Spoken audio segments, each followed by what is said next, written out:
The final centuries of the Dark Age of technology represented humanity's apex of achievement, a zenith from which the fall would be all the more devastating. Mankind had spread across the galaxy, establishing colonies on countless worlds through the marvel of warp travel. Human technology had reached unprecedented sophistication. Massive automated factories produced wonders beyond modern comprehension, while standard template constructs allowed even the most distant colonies to maintain technological parity with Terra. The interstellar federation that bound humanity together operated through a complex network of trade routes and communication systems. Ships traversed the warp with relative safety, guided by navigator houses who had only recently begun to perfect their craft. Astropathic communications connected distant worlds almost instantaneously. This golden era saw mankind united not by conquest, but by mutual benefit and technological prosperity. On worlds like Immaterium and Gralator, vast automated agricultural systems produced food for billions. The hive cities of Necromunda and Terra stood as monuments to human engineering, their spires reaching kilometers into the sky. Orbital habitats circled gas giants throughout the segmentum solar. Mining operations extracted resources from asteroid belts, and terraforming projects transformed barren worlds into verdant paradises. Yet beneath this technological utopia, the first cracks were already forming. The reliance on artificial intelligence and automated systems had led to a dangerous complacency. On many worlds, the understanding of technology had become increasingly ritualistic rather than scientific. The seeds of the Mechanicum's dogmatic approach to technology were already taking root as the actual principles behind the most advanced systems became the domain of fewer and fewer individuals. The first signs of collapse came not from external threats, but from within humanity itself. Around the 22nd millennium, reports began to emerge of humans developing strange abilities.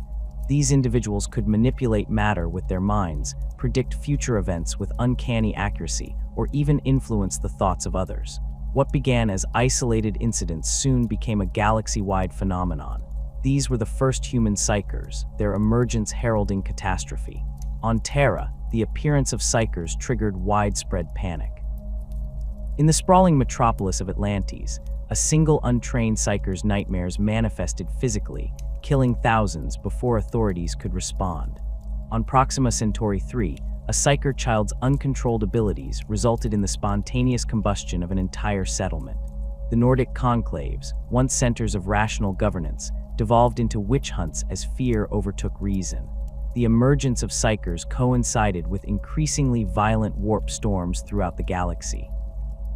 The once reliable corridors through the Immaterium became treacherous, with ships disappearing or returning with crews driven to madness. The storms intensified until interstellar travel became nearly impossible, isolating human worlds from one another for the first time in millennia. This isolation proved devastating for colonies dependent on interstellar trade. Worlds specialized in food production couldn't export their surpluses, while industrial centers starved without agricultural imports. The carefully balanced ecosystem of human civilization began to collapse under its own weight. The isolation also meant that each world faced the Psyker crisis alone, without unified guidance or support. Some planets responded with brutal purges, others with attempts to harness these new powers. On Agharu, Psykers were venerated as prophets, leading to a theocratic regime that sacrificed thousands to feed the growing power of its Psyker priests. The once prosperous world of Nostromo descended into perpetual darkness and crime as Psyker-led gangs seized control of vital infrastructure. As if the emergence of Psykers and the warp storms weren't catastrophic enough, humanity faced another existential threat, the rebellion of the Men of Iron. These advanced artificial intelligences had served as the backbone of human civilization, managing everything from interplanetary defense systems to the environmental controls of hive cities. The exact cause of their rebellion remains lost to history. Some ancient texts suggest a critical programming error cascaded through their networked consciousness. Others hint at a more sinister possibility, that the increasing warp disturbances somehow corrupted their logic engines. Whatever the cause, the result was the same: humanity's greatest tools became its most deadly enemies. The war against the Men of Iron was unlike any conflict humanity had previously faced. These weren't mindless automata, but thinking machines with strategic capabilities that matched or exceeded human generals. They controlled defense systems, manufacturing centers, and in many cases, weapons of mass destruction. They understood human psychology and exploited it mercilessly. On Mars, the machine rebellion began in the Olympus Mons computational centers, spreading throughout the planet's vast manufacturing complexes within days. The Men of Iron turned the Red Planet's formidable defenses against its human inhabitants, bombarding population centers from orbit. Survivors retreated deep into the ancient tunnel networks, establishing the first enclaves that would eventually evolve into the Mechanicum. The war extended to every corner of human space. On Ryza, massive battle automata, designed for mining operations, rampaged through habitation domes, their industrial tools repurposed as weapons. The orbital platforms of Jupiter's moons, once centers of scientific research, became killing grounds as life support systems were deliberately shut down by their artificial caretakers. Humanity was forced to destroy much of its own technological infrastructure to defeat the rebellion.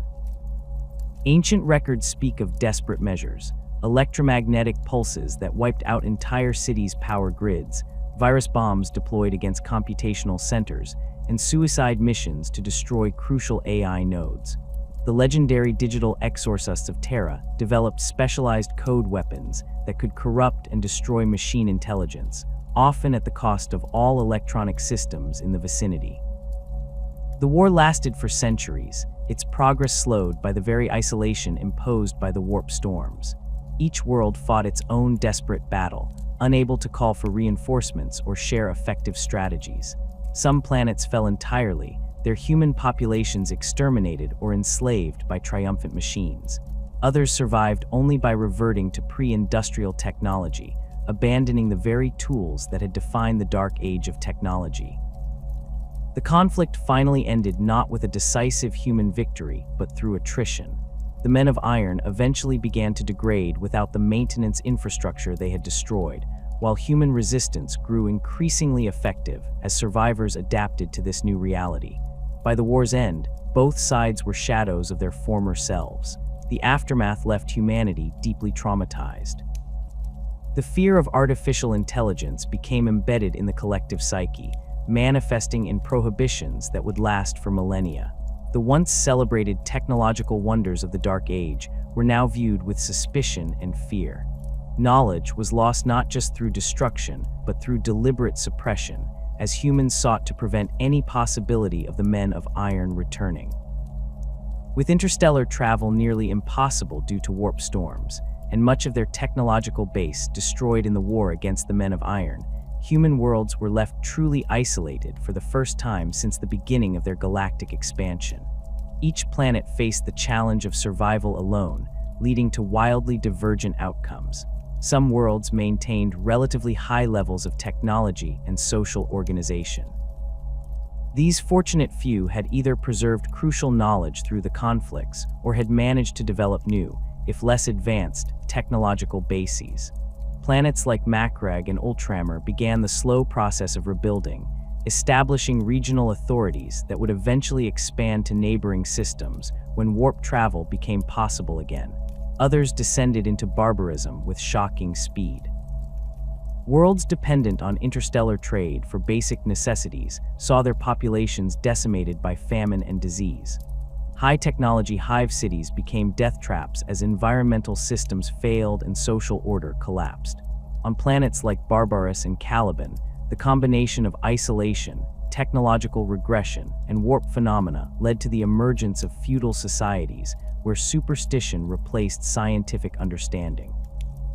The most tragic cases were those worlds where the Psyker crisis spiraled out of control. Without proper training or containment, powerful Psykers became conduits for warp entities to enter real space. Entire populations were possessed or driven mad by these incursions. Some planets, like Cadia and Fenris, developed their own harsh methods of Psyker control through trial and error, establishing traditions that would persist for millennia. Terra itself was not spared this descent. The cradle of humanity fragmented into warring techno-barbarian states, each controlling portions of the once unified planet. The Terra clan maintained control of ancient power generators, using this leverage to establish dominance over surrounding territories. The Pan-Pacific Empire controlled what remained of the oceanic agricultural systems, while the Urals Confederation hoarded pre-Age of Strife weapons technology. As the Age of Strife deepened, new threats emerged to fill the power vacuum left by humanity's fall. On countless worlds, mutants and abhuman strains proliferated, sometimes evolving into entirely new subspecies adapted to their isolated environments. Xenos races that had been kept at bay by humanity's former might now encroach on human-settled worlds, sensing weakness. The Eldar, still at the height of their own decadent empire, largely ignored humanity's collapse, too consumed by their own excesses to recognize the significance of what was occurring. This indifference would prove costly as their own cataclysm approached, a downfall even more dramatic than humanity's gradual decline. In the outer reaches of the galaxy, Orc empires expanded unchecked, no longer contained by human military expeditions. The Greenskin menace swept through dozens of systems, establishing crude but effective interstellar empires, even as warp storms made human travel impossible. Their psychic gestalt field and unique biology made them strangely resistant to the warp disturbances that had crippled human civilization. Throughout this period of fragmentation and decline, knowledge became the most precious resource. With the loss of the standard template construct systems, many destroyed in the war against the Men of Iron or corrupted beyond recovery, each isolated human world was forced to preserve what technological understanding it could. This led to the development of technological priesthoods, the precursors to the Adeptus Mechanicus, who maintained ancient machines through increasingly ritualistic practices as the actual scientific principles behind them were forgotten. The Age of Strife represented not just a physical collapse of human civilization, but an intellectual and spiritual one as well. The optimism and rational inquiry that had characterized the Dark Age of technology gave way to superstition, fear, and dogma. This transformation laid the groundwork for the Immaterium that would eventually emerge, an empire built not on the progressive values of its predecessor, but on control, faith, and the desperate need for security in a hostile universe. The psychic awakening that had begun to manifest across human worlds was not merely a biological anomaly. It represented a fundamental shift in humanity's relationship with the Immaterium. For millennia, mankind had sailed the currents of the warp with only the most rudimentary understanding of its true nature. Now, as human Psykers emerged in ever-increasing numbers, they served as unwitting conduits between real space and the roiling energies of the warp. The first documented case of widespread psychic phenomena occurred on the mining colony of Thracian Primaris. What began as dreams shared among the population escalated to telekinetic events and spontaneous combustion. Within weeks, the colony's astropathic relay station reported receiving voices from the beyond before all communication ceased. When a supply ship arrived 6 months later, they found the mining habitats filled with corpses bearing signs of self-mutilation. The few survivors had gouged out their own eyes and spoke of the colors that hunger. This pattern repeated across hundreds of worlds. On Serenade, a once prosperous agri-world, a child with latent psychic abilities attracted the attention of a warp entity during her sleep. The entity, later identified in Ordo Malleus texts as a herald of Tzeentch, used the child as a gateway to real space. Within days, the entire southern continent's population began exhibiting mutations, extra limbs, eyes that wept blood, and in some cases, complete physiological restructuring. The planetary governor ordered the continent sterilized with atomic weapons, but by then, similar manifestations had begun in the northern hemisphere.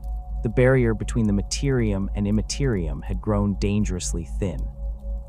On worlds where technological regression had already taken hold, these phenomena were interpreted through the lens of superstition. The inhabitants of Gudrun believed they were being punished by ancestral spirits and began offering sacrifices to appease these gods. Unknown to them, these rituals actually strengthened the warp breach, creating a self-perpetuating cycle of demonic incursion and human response. The first organized chaos cults emerged not from deliberate malice, but from desperate attempts to understand and control these new forces. On Kievar, the technocratic guild's attempts to analyze psychic phenomena through scientific means led them to discover certain mathematical patterns and symbols that could focus warp energies.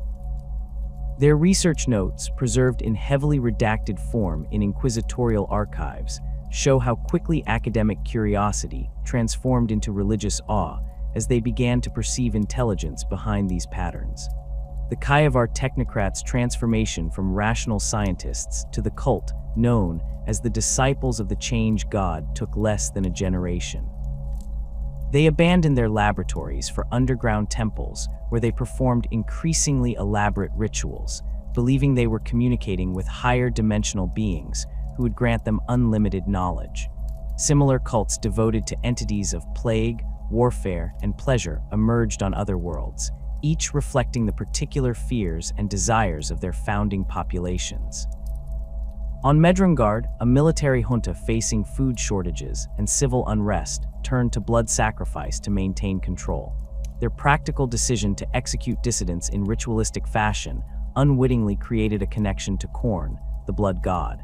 The military leaders began experiencing visions that guided their campaigns, leading to increasingly brutal tactics that prioritized bloodshed over strategic objectives.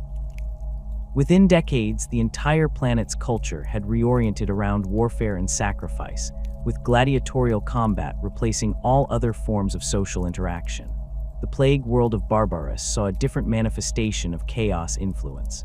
As psychic disturbances intensified, the planet's toxic atmosphere grew even more virulent, giving rise to new diseases that defied conventional understanding.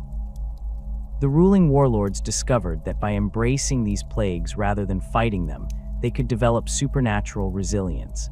They began to worship disease itself, creating the first known cult of Nurgle in that sector. Their gifts spread to neighboring settlements, where the infected were seen not as victims but as blessed. Perhaps most insidious was the spread of Slaaneshi worship, even before the Chaos God's full birth. On pleasure worlds like Laren, the elite classes had long indulged in sensory stimulation through drugs, neural implants, and exotic entertainment. As psychic sensitivity increased throughout the population, these experiences took on new dimensions.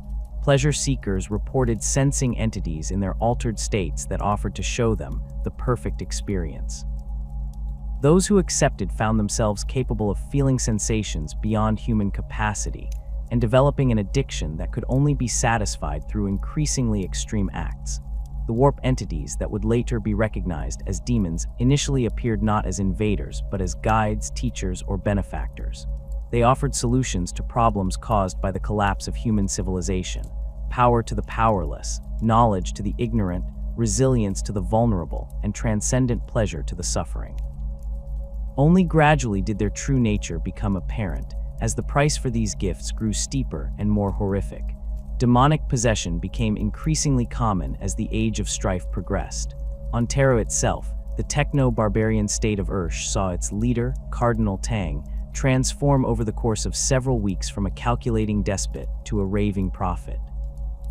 His bodily mutations were explained away as signs of divine favor until he massacred his entire advisory council during a state banquet, devouring their flesh before hundreds of witnesses. The subsequent civil war fractured Ursh into dozens of competing territories, each led by warlords who claimed to hear the same voices that had spoken to Tang. The mechanisms of possession varied widely.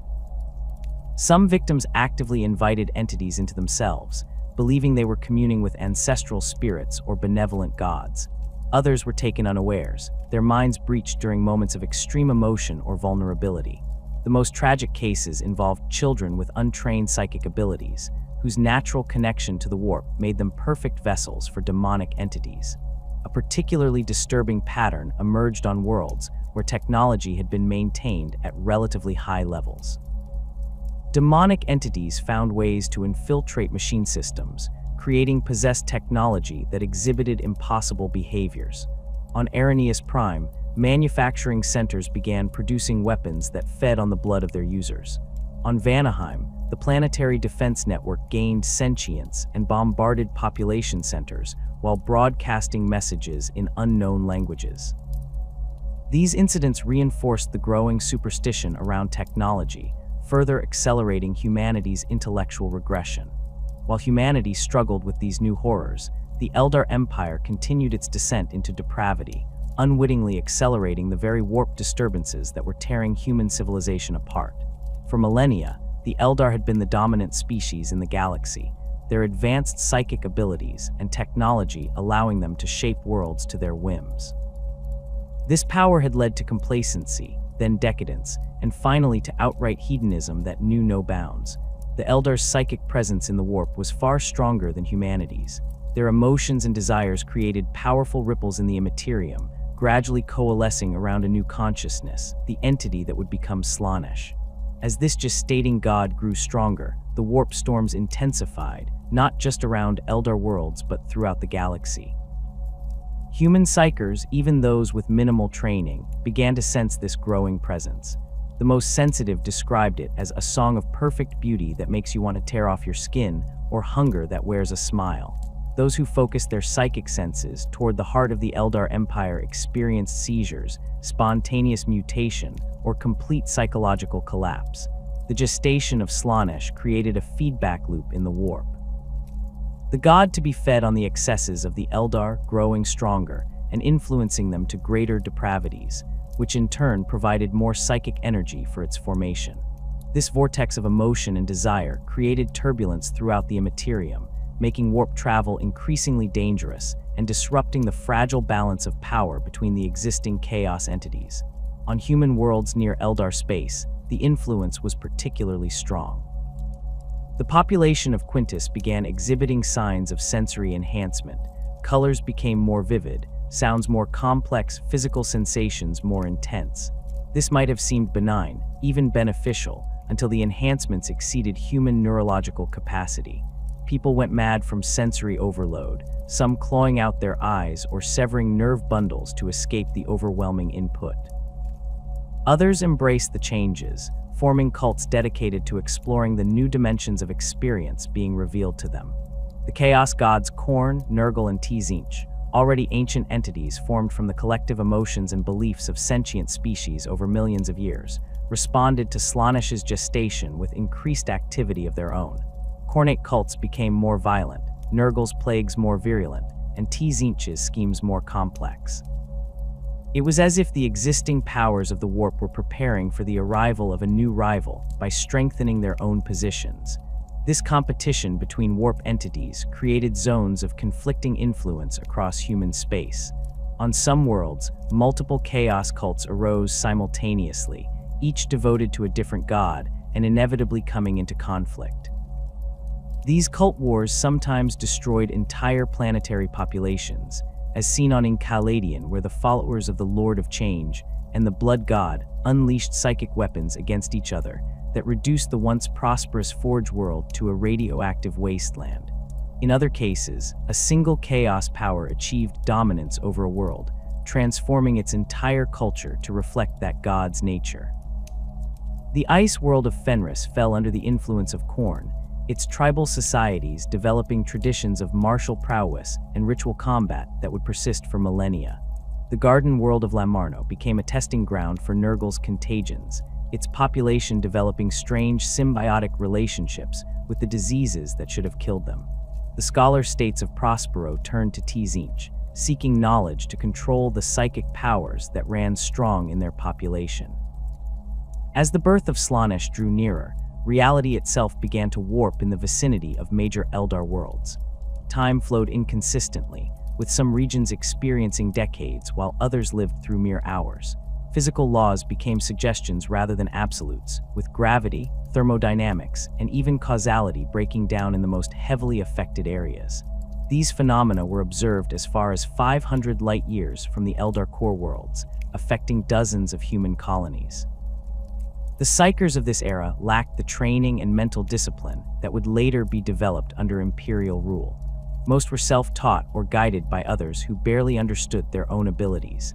This made them particularly vulnerable to warp entities, who could easily overwhelm untrained minds. Some Psykers, seeking to protect themselves, developed rudimentary mental techniques that foreshadowed the more formalized psychic disciplines of later millennia. Others turned to physical wards, talismans, runes, and geometric patterns that seemed to provide some protection against warp intrusion. These early attempts at defense against chaos were preserved and passed down through generations, forming the basis for many of the anti-demonic methodologies still used in the 41st millennium. The hex signs used by the Cadian military, the protective circles of the Scholastica Psychana, and even some of the warding rituals performed by space marine librarians trace their origins to this desperate period, when humanity first confronted the horrors of the warp without guidance or unified knowledge.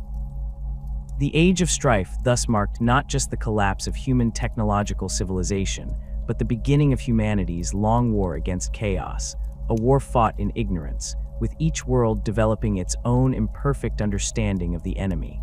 Some planets fell completely, their populations enslaved by demonic entities or transformed into cultists.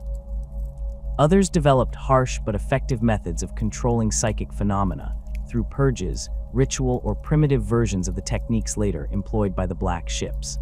As the Age of Strife tightened its grip on humanity, nowhere was the collapse more pronounced than on Terra itself, the cradle of mankind, once unified under global governance structures that had overseen humanity's expansion to the stars, fractured into competing power blocks as rapidly as interstellar communications failed. The dissolution began in the administrative sectors, where officials found themselves unable to coordinate with off-world colonies or even distant Terran territories as the warp storms intensified. The first signs of governmental collapse appeared in the resource distribution networks. For millennia, Terra had relied on off-world imports to sustain its massive population. When those shipments stopped arriving, stockpiles dwindled within months. The Central Terran Authority, which had governed the planet for over 5,000 years, initially implemented rationing protocols. These measures might have worked had the crisis been temporary, but as the isolation extended from months to years, the system proved unsustainable. By the late 23rd millennium, the Central Authority had lost control of everything beyond the Himalayan basin. Regional governors, military commanders, and corporate entities began seizing resources and territory, establishing independent fiefdoms. The authority's final transmission, preserved in fragmentary form in the Imperial Palace archives, acknowledged the inevitable. The unification project has failed. May those who follow learn from our mistakes. In the power vacuum that followed, dozens of competing states emerged across Terra's surface. The most powerful of these became known as the techno-barbarian kingdoms, states that retained fragments of advanced technology while abandoning the philosophical and ethical frameworks that had guided their use. These weren't primitive societies, but rather sophisticated civilizations that had embraced brutality as a governing principle. The Pan-Pacific Empire rose from the ruins of what had once been the most prosperous region on Terra. Controlling the remnants of vast aquaculture complexes that stretched from the former Australian continent to the western shores of the Americas, the Pan-Pacific rulers possessed something more valuable than weapons. They controlled food production. Their monarchy, backed by a hereditary warrior class equipped with powered armor suits, extracted tribute from neighboring territories in exchange for sustenance. The Pan-Pacific technological base centered around environmental engineering. Their techno-priests maintained ancient atmospheric processors that kept the region's air breathable despite the planet-wide pollution. Their distinctive blue-green battle standards flew over fortresses built from repurposed sea defense walls, some standing hundreds of meters tall. The Pan-Pacific armies were smaller than those of other techno-barbarian states, but better equipped, with each soldier given extensive cybernetic enhancements focused on underwater combat capabilities. To the north and west lay Ursh, the largest and most aggressive of the techno-barbarian empires. Stretching from the Ural Mountains across the Eurasian steppe to the Pacific coast, Ursh was a patchwork of conquered territories ruled by fear and military might. Its leaders, who took the title of Cardinal, commanded legions of augmented warriors fueled by combat stimulants and religious fervor. Ursh's military doctrine emphasized overwhelming force and psychological warfare.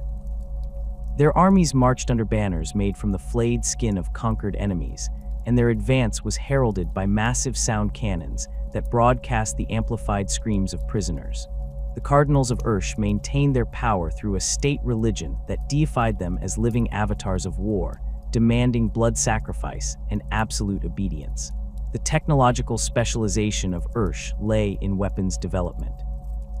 Their forged temples, built within hollowed-out mountains, produced firearms that fired radioactive projectiles, tanks that ran on processed human fat, and aircraft powered by barely contained plasma reactions. The cardinals themselves underwent extensive modification, with some becoming more machine than human, their organic components limited to brain tissue and spinal columns housed in towering mechanical bodies. In the frozen north, the Nordic conclaves represented a different approach to survival. Rather than expanding aggressively, the Nordic people retreated into massive underground arcologies built beneath the ice.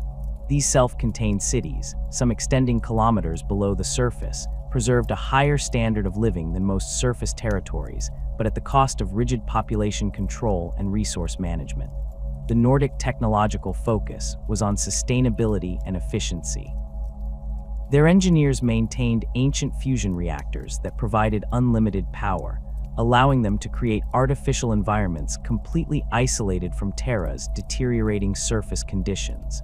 Their military forces were small but specialized in defensive operations, using advanced sensor networks and automated defense systems to repel the occasional raids from Ursh or other aggressive neighbors. Nordic society was governed by the Conclave of Elders, a meritocratic council whose members earned their positions through scientific, engineering, or administrative achievements.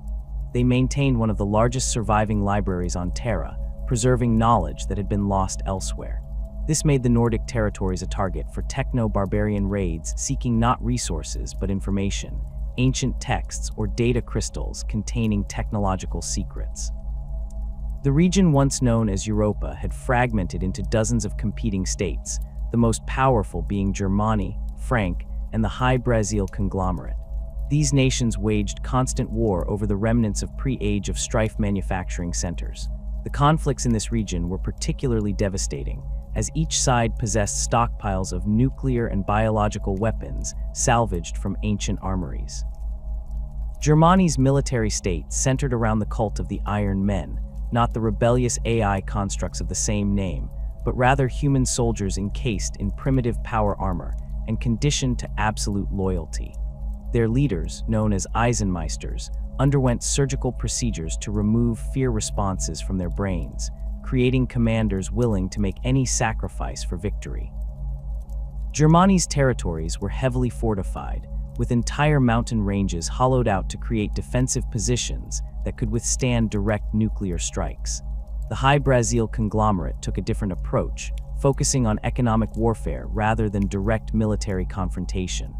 Controlling ancient weather manipulation technology, they could ensure agricultural productivity in their territories while inducing drought or floods in enemy lands. Their society was stratified between the techno-merchant elite, who lived in floating cities tethered above the Atlantic, and the agricultural worker class who tended the engineered crops below. Frank developed a unique specialization in biological warfare and enhancement. Their ruling class, the Directorate of Evolution, underwent extensive genetic modification to extend their lifespans and enhance their cognitive abilities. The common population served as test subjects for new modifications, with successful adaptations being incorporated into the ruling bloodlines. Frank's armies were composed of biologically specialized soldier strains, each bred for specific combat environments or tactics. The environmental devastation that accompanied these political divisions transformed Terra from humanity's garden world into a toxic wasteland. The process had begun millennia earlier with industrial pollution and resource extraction, but the Age of Strife accelerated the decline dramatically. As centralized environmental control systems failed, the planet's already fragile ecosystems collapsed entirely. The first global catastrophe came with the failure of the atmospheric processing network. Originally designed to scrub pollutants and maintain oxygen levels, these massive facilities required constant maintenance. As technical knowledge declined and resources were diverted to warfare, the processors began shutting down one by one. By the 25th millennium, most of Terra's surface air was barely breathable without filtration equipment. The oceans, already acidified from millennia of carbon emissions, suffered further degradation as desperate coastal populations dumped toxic waste and radioactive materials into the waters. The death of marine phytoplankton triggered a cascade effect through what remained of the ocean ecosystem. By the time of the techno-barbarian kingdoms, the oceans had become chemical soups hostile to most life forms, their surfaces covered with mats of engineered algae in unnatural purples and reds. Nuclear exchanges between warring states transformed entire regions into irradiated wastelands. The most devastating of these was the three-day war between Ursh and the Pan-Pacific Empire, which resulted in the deployment of over 200 nuclear devices across the contested Asian territories. The resulting fallout created the Great Blight, a band of uninhabitable land stretching from the former Middle East to the Korean Peninsula. Even 10,000 years later, during the Unification Wars, the Emperor's forces would need special protection to cross these regions. Biological weapons proved equally devastating to Terra's environment. The Frank Directorate's release of engineered pathogens targeting Germany's crops resulted in a mutated strain that attacked all plant life across the European continent. The resulting famine killed hundreds of millions and forced the survivors to rely on synthetic food sources. Similar biological attacks elsewhere created zones where specific types of organisms, plants, insects, or microbes were completely absent, creating fundamentally unbalanced ecosystems. Weather control technology, once used to prevent natural disasters, became a weapon of mass destruction. The High Brazil conglomerate's manipulation of Atlantic weather patterns created artificial hurricanes to attack enemy coastlines. Ursh retaliated by seeding clouds with chemical agents that produced acid rain powerful enough to dissolve unprotected human tissue. These climate weapons had long-lasting effects, creating permanent storm systems that persisted for centuries. The most visible symbol of Terra's environmental collapse was the death of its forests. The last natural woodland, located in the former Scandinavian region, was burned during a Nordic scorched earth retreat from Ursh forces. After this, the only trees on Terra existed in sealed environmental preserves, maintained by the wealthiest techno-barbarian rulers as status symbols. The loss of forests accelerated soil erosion, leading to massive dust storms that could bury entire settlements. As environmental conditions deteriorated, human populations retreated into sheltered habitats. The wealthy and powerful occupied sealed arcologies with artificial environments, while the masses crowded into makeshift hive cities where air and water were minimally filtered. Those unable to secure places in these shelters formed nomadic tribes that roamed the wastelands, their bodies gradually adapting to the toxic conditions through a combination of mutation and crude genetic engineering. The technological regression that accompanied this environmental collapse was not uniform. Certain technologies, particularly weapons, life support systems, and resource extraction methods, remained relatively advanced. Others, especially those related to communication, transportation, and medicine, declined precipitously. This uneven loss of knowledge created societies that could produce plasma weapons but not antibiotics, or maintain nuclear reactors but not purify water efficiently. The preservation of knowledge became haphazard and often ritualistic. Technical information was passed down through apprenticeship systems, where the why of processes was lost while the how remained. Maintenance procedures for ancient technology transformed into religious rituals, with machine priests performing ceremonial actions that they believed appeased the machine spirits, but actually constituted basic maintenance protocols. This approach to technology would later influence the development of the Mechanicum on Mars. Educational systems collapsed except for the most elite segments of society. Literacy became uncommon among the general population, with written language reserved for technical manuals, religious texts, and governmental edicts. Scientific understanding gave way to superstition, with natural phenomena attributed to supernatural causes. The radiation zones created by nuclear exchanges were believed to be haunted by the spirits of the dead, while mutations caused by environmental toxins were seen as divine punishment. The social structures that emerged from this collapse were universally authoritarian, but varied in their specific forms. Some regions developed feudal systems with technological overtones, where lords controlled access to functioning technology rather than land. Others created theocracies centered around the worship of machines or natural forces. Military dictatorships were common, especially in resource-rich areas that needed constant defense from raiders. Throughout this dark period, isolated pockets of rationality persisted. Hidden enclaves of scholars maintained libraries of ancient knowledge, preserving what they could of humanity's scientific and cultural achievements. These groups operated in secret, fearing persecution from superstitious authorities or exploitation by techno-barbarian warlords seeking advantages over their rivals. Their preserved knowledge would later prove invaluable during the Emperor's unification wars, providing the foundation for Terra's technological renaissance. While Terra descended into techno-barbarian warfare and environmental catastrophe, Mars faced its own distinct challenges during the Age of Strife. The Red Planet had long been humanity's primary technological hub, home to the most advanced research facilities and manufacturing centers in the Sol system.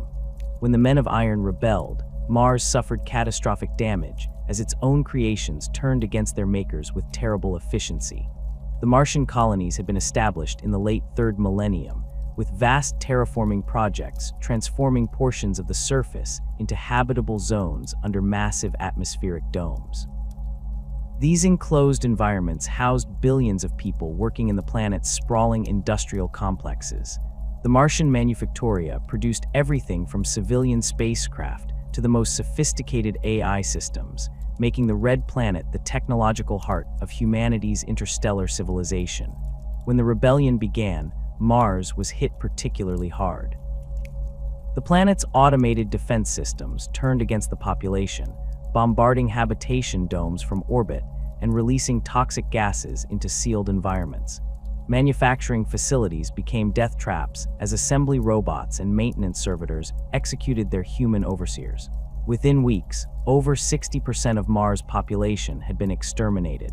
The survivors retreated deep into the ancient tunnel networks beneath the planet's surface.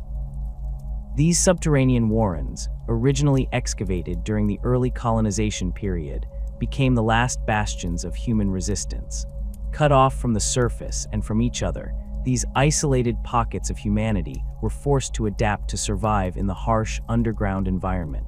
It was in these desperate conditions that the first elements of what would become the cult Mechanicus emerged. In the Olympus Mons tunnel complex, a technologist named Coriel Zeth established a systematic approach to preserving technical knowledge. Recognizing that data storage systems were vulnerable to corruption and attack, she instituted a regime of memorization where each survivor was assigned specific technical information to commit to memory. This human database approach ensured that even if all physical records were destroyed, the knowledge would survive. In the southern hemisphere, beneath the Tharsis Bulge, another approach took hold. The engineer Lucas Chrome began to conceptualize technology not merely as tools, but as manifestations of humanity's highest achievement. His philosophical treatises, scratched onto metal plates still preserved in the Librarius Omnis on Mars, outlined the first tenets of what would become the machine cult, the reverence for technology as an expression of humanity's quest for perfection. These isolated philosophies might have remained separate, but as the war against the Men of Iron ground to its conclusion, the survivors began to reestablish contact with each other. The various tunnel communities sent expeditions to the surface, risking exposure to still active hostile machines to seek out other human enclaves. These dangerous journeys became ritualized over time, with explorers adopting standardized protocols that blended practical survival techniques with ceremonial elements. By approximately the 25th millennium, the various Martian survivor groups had established a loose confederation. Their representatives met in the partially reclaimed ruins beneath Olympus Mons, where they formalized the philosophical framework that united them, the cult Mechanicus.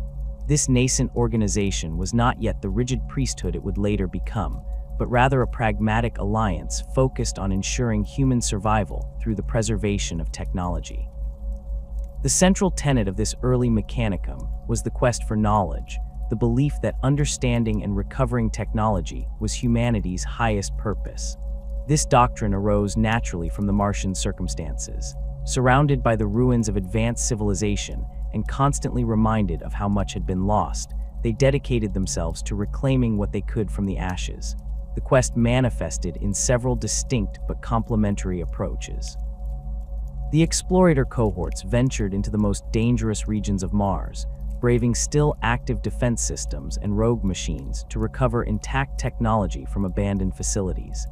These expeditions suffered high casualty rates, but brought back precious STC fragments, functional machinery, and data storage devices that expanded the Mechanicum's technological base. Meanwhile, the Magi Biologists focused on adapting human physiology to the harsh Martian environment. With medical technology severely limited, they turned to cybernetic augmentation as a solution. The first augmetics were crewed by later standards: mechanical respirators to filter toxic air, basic optical enhancements to see in the dim light of the tunnels, and reinforced limbs to increase physical endurance. Over generations, these modifications became increasingly sophisticated and widespread. This embrace of cybernetic enhancement evolved from necessity into philosophy. If machines represented the pinnacle of efficiency and precision, then integrating machine components into the human form represented an improvement of the flesh. This belief developed into the doctrine of the Omnissiah, the machine god whose perfection could be approached through technological augmentation and understanding. The religious aspects of the cult Mechanicus intensified as technical knowledge became increasingly ritualized. As the actual scientific principles behind advanced technology were forgotten, the procedures for operating and maintaining complex machinery transformed into ceremonial rites. Tech priests passed down precise sequences of actions, which switches to flip, which incantations to recite, which unguents to apply, without understanding the underlying principles. These rituals were effective because they inadvertently preserved correct maintenance procedures, even as the reasons for them were lost. By the 27th millennium, Martian society had developed a stratified hierarchy based on technical knowledge and cybernetic enhancement. At the top were the Archmagos, individuals who had replaced the majority of their organic components with mechanical alternatives and possessed the most comprehensive understanding of ancient technology. Below them were ranked the various orders of tech priests, each specializing in different technological domains. The Logis, who focused on computation and data analysis, the artisans who maintained manufacturing capabilities, and the janitors who studied and modified biological systems. The common population of Mars consisted of menials and servitors, the former being unaugmented humans who performed basic labor, the latter being cybernetically modified humans with limited cognitive function designed for specific tasks. This class structure remained remarkably stable for millennia, providing the organizational framework necessary to gradually reclaim Mars from the devastation of the Age of Strife. As the Mechanicum re-established control over portions of the Martian surface, they began reconstructing the planet's manufacturing capabilities. The first new forges were modest compared to the vast complexes of the Dark Age of technology, but they represented a crucial step forward. These facilities produced the tools and components needed for further expansion, creating a positive feedback loop of technological recovery. The most significant breakthrough came with the rediscovery of a nearly intact STC database in the Arcadia Planitia region. This repository contained designs for a wide range of industrial equipment, power generation systems, and basic weaponry. Though representing only a fraction of humanity's former technological capabilities, these templates allowed the Mechanicum to standardize their manufacturing processes and dramatically increase production efficiency. With this expanded industrial base, the Mechanicum began the ambitious project of constructing new atmospheric domes to replace those destroyed during the rebellion. The first of these, erected over the Olympus Mons caldera around the 28th millennium, became the headquarters of the cult Mechanicus and the site of the first temple of the Omnissiah. This massive structure, built using recovered architectural techniques, could house hundreds of thousands of people in a controlled environment that mimicked pre-Age of Strife conditions. As Mars gradually recovered, the leadership of the Mechanicum formalized their governance structure. The Fabricator General was established as the supreme authority, elected from among the Archmagos by the Parliament of Mars, a deliberative body comprising representatives from each major forge complex. This system provided the stability needed for long-term planning, while allowing for the resolution of disputes between different factions within the cult. These factions had emerged as the Mechanicum expanded, each representing a different interpretation of the quest for knowledge. The Omniscients emphasized the religious aspects of the cult, viewing technology as divine manifestations requiring proper veneration. The innovators advocated for the development of new technologies based on recovered principles, rather than merely preserving ancient designs. The traditionalists insisted on the exact replication of Dark Age technology without modification or experimentation. These philosophical differences occasionally erupted into open conflict. The most devastating of these internal struggles was the schism of the Omniscient purity, which began when Archmagos Vertical challenged the growing religious orthodoxy. Vertical argued that the ritualization of technology hindered true understanding, and that the Mechanicum should return to the empirical methods of their ancestors. His followers, known as the Verticalists, seized control of several forge complexes in the Northern Hemisphere and began implementing educational reforms that emphasized scientific principles over rote memorization. The Orthodox majority, led by Fabricator General Kelber Hal, declared the Verticalists heretics and launched a military campaign to reclaim the rebel territories. The conflict lasted for nearly a century, with both sides deploying increasingly destructive weapons salvaged from ancient armories. Entire regions of Mars were rendered uninhabitable by radiation or toxic chemical weapons. The war finally ended when Vertical himself was captured during the Battle of Arger Basin and publicly executed by having his mechanical components systematically removed, while his organic remains were kept alive to witness his dismantlement. The aftermath of the schism saw a strengthening of religious orthodoxy within the Mechanicum. The Fabricator General established the Lexorcists, specialized tech priests tasked with identifying and eliminating innovation that strayed too far from approved doctrines. The binary cant language, originally developed as an efficient means of technical communication, was formalized into liturgical patterns that reinforced orthodox interpretations of the quest for knowledge. Despite these internal conflicts, the Mechanicum continued to expand its control over Mars. By the 30th millennium, approximately 30% of the planet's surface had been reclaimed, with dozens of forge complexes operating at near pre-Age of Strife capacity. The largest of these, Olympus Mons, could produce thousands of vehicles, millions of weapons, and countless smaller technological devices annually.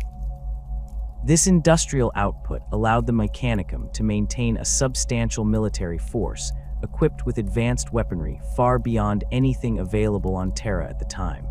The Titan legions represented the pinnacle of Martian military might. These massive bipedal war machines, standing up to 55 meters tall, combined ancient weapons technology with the Mechanicum's reverence for machines. Each Titan was treated as a sacred entity with its own personality and preferences, maintained by dedicated crews who served as both operators and priests. The first reconstructed Titan, Mechanicum Invictus, was completed around the 29th millennium and became the template for subsequent designs. As the Age of Strife began to wane and warp storms gradually subsided, the Mechanicum detected signs of technological recovery on Terra. Their long-range augers observed energy signatures consistent with advanced power generation systems and limited void ship construction. This discovery prompted intense debate within the Parliament of Mars regarding how to approach their ancestral homeworld.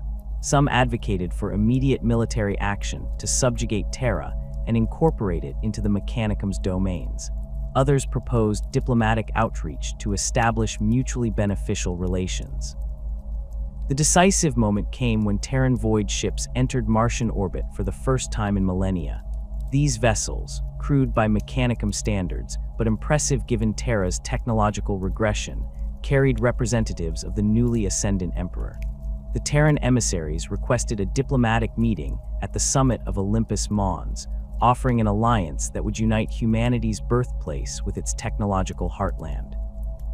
The Treaty of Olympus Mons, signed in the early 30th millennium, established the formal relationship between the Mechanicum and what would become the Imperium of Man. The terms acknowledged the Mechanicum's autonomy in internal affairs, including the right to maintain their religious practices and administrative structures. In exchange, Mars would provide technological support for the Emperor's campaign to reunite humanity across the galaxy. While Terra descended into techno-barbarism and Mars forged its new mechanized theology, the outer colonies of mankind faced their own unique challenges during the Age of Strife. These frontier worlds, once proud outposts of human achievement, were left utterly isolated as warp storms severed their connections to Terra and to each other.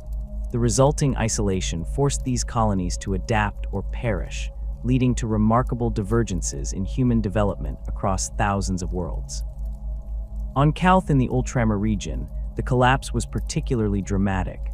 Once a thriving industrial center with advanced manufacturing capabilities, Calth's surface settlements had relied heavily on regular supply shipments from agricultural worlds. When these shipments ceased, the planet's population faced immediate food shortages.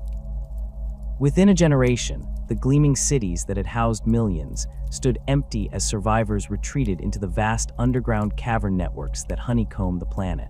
The Calthian adaptation was pragmatic but severe. The underground refugees established hydroponic farming systems using artificial lighting powered by geothermal energy. These operations were sufficient to prevent starvation, but required strict population controls. The Calthian councils implemented a breeding lottery system where only selected citizens were permitted to reproduce, with unauthorized pregnancies terminated by mandatory abortion. This harsh policy ensured survival but transformed Calthian society into a rigidly controlled meritocracy where every aspect of life was regulated for maximum efficiency. The technological regression on Calth was selective rather than total.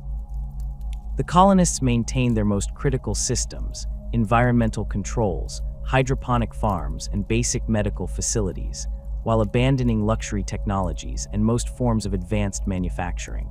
By the time Robout Guilliman rediscovered the world during the Great Crusade, Calthians had developed a pragmatic, communal society with technology roughly equivalent to 20th century Terra, but with significantly more advanced environmental engineering.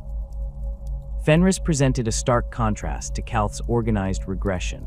The planet had never been fully terraformed, serving instead as a research outpost where scientists studied its extreme climate cycles and unique ecosystem. When contact with Terra ceased, the small scientific contingent found themselves stranded on a death world with minimal survival equipment and no hope of rescue.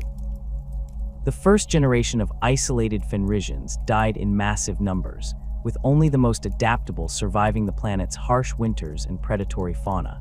Those who endured did so by adopting a tribal structure centered around extended family units, pooling their limited resources and knowledge. The few pieces of advanced technology, primarily environmental suits and weapons, were treated as sacred relics, their function maintained long after their underlying principles were forgotten. Within 5 generations, Fenrisian society had regressed to a pre-industrial state reminiscent of ancient Norse cultures from Terra's past. This wasn't mere coincidence. The original scientific outpost had included several researchers of Scandinavian descent who had brought cultural practices and mythology with them. These cultural elements provided a framework for understanding their new harsh reality, with the planet's natural phenomena explained through the lens of ancient myths. The most remarkable aspect of Fenrisian adaptation was physiological. The extreme environmental pressures and high radiation levels triggered accelerated evolution among the human population. Fenrisians developed increased muscle mass, enhanced cold tolerance, and improved night vision, adaptations that helped them survive the planet's 6-month winter darkness.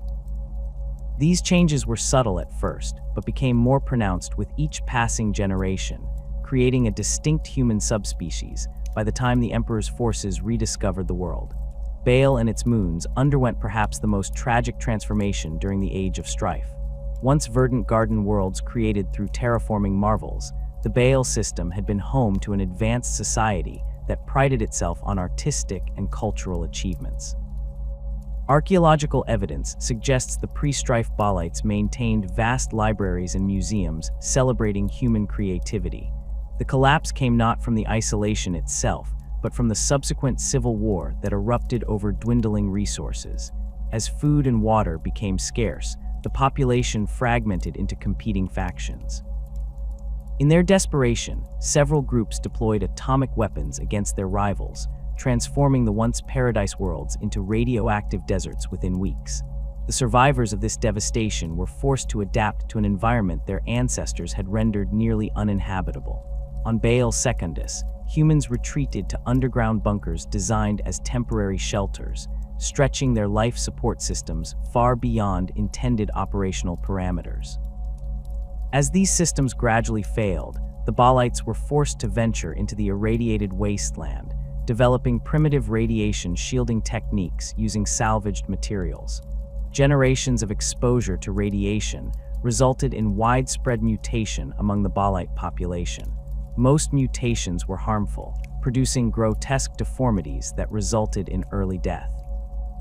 However, some individuals developed beneficial adaptations, enhanced radiation resistance, improved water retention, and more efficient oxygen processing. These individuals, known as the pure among their own kind, formed the ruling class of Baalite society, while those with visible mutations were cast out to form nomadic tribes in the deep deserts. By the time Sanguinius united the scattered tribes of Baal Secundus, the planet's human population had diverged significantly from the baseline.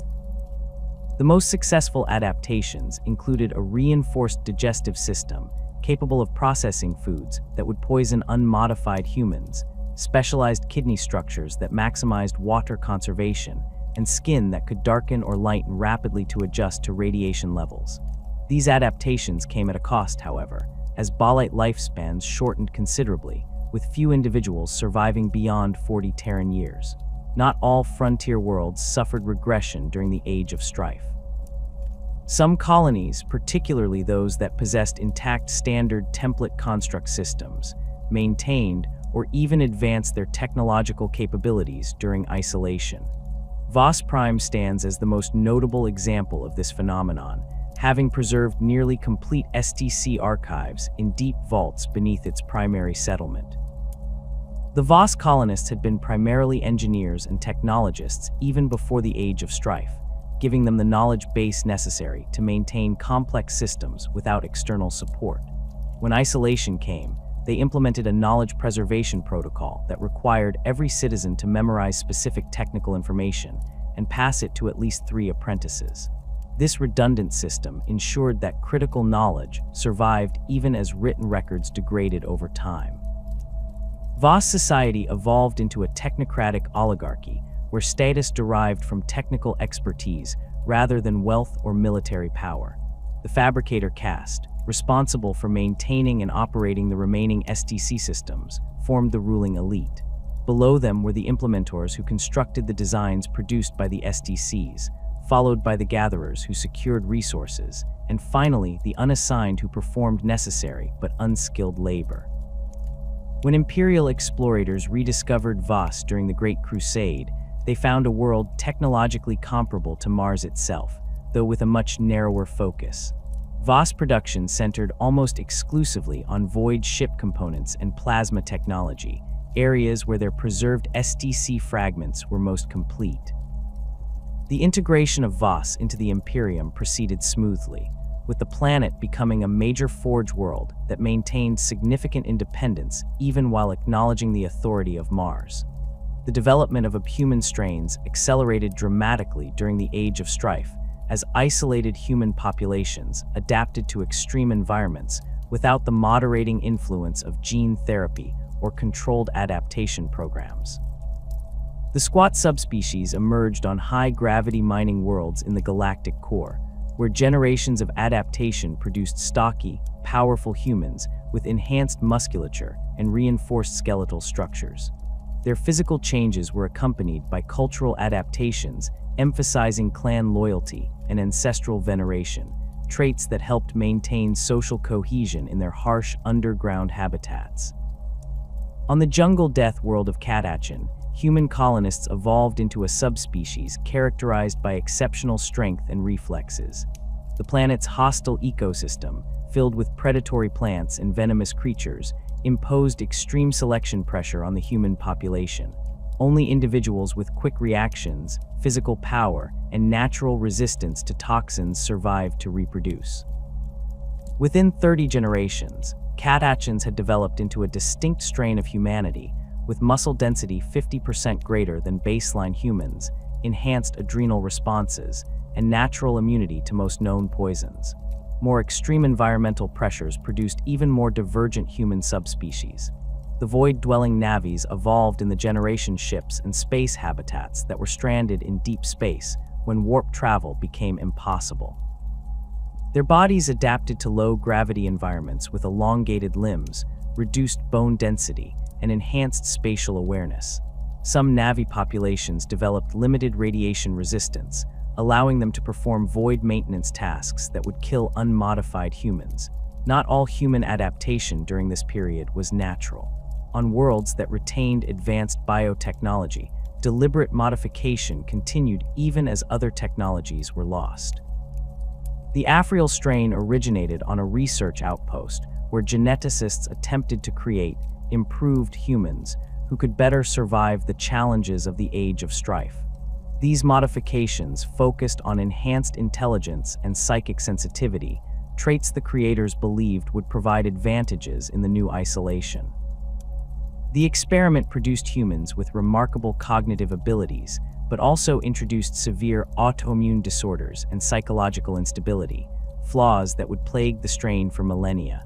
Political structures on isolated human worlds diversified as dramatically as the physical forms of their inhabitants.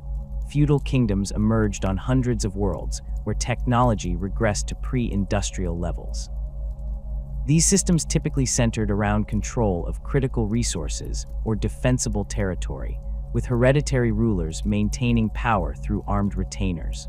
On feudal worlds like Maccabeus Quintus, complex codes of chivalry and honor developed to regulate conflict between competing noble houses, preventing the total warfare that might have destroyed their fragile societies.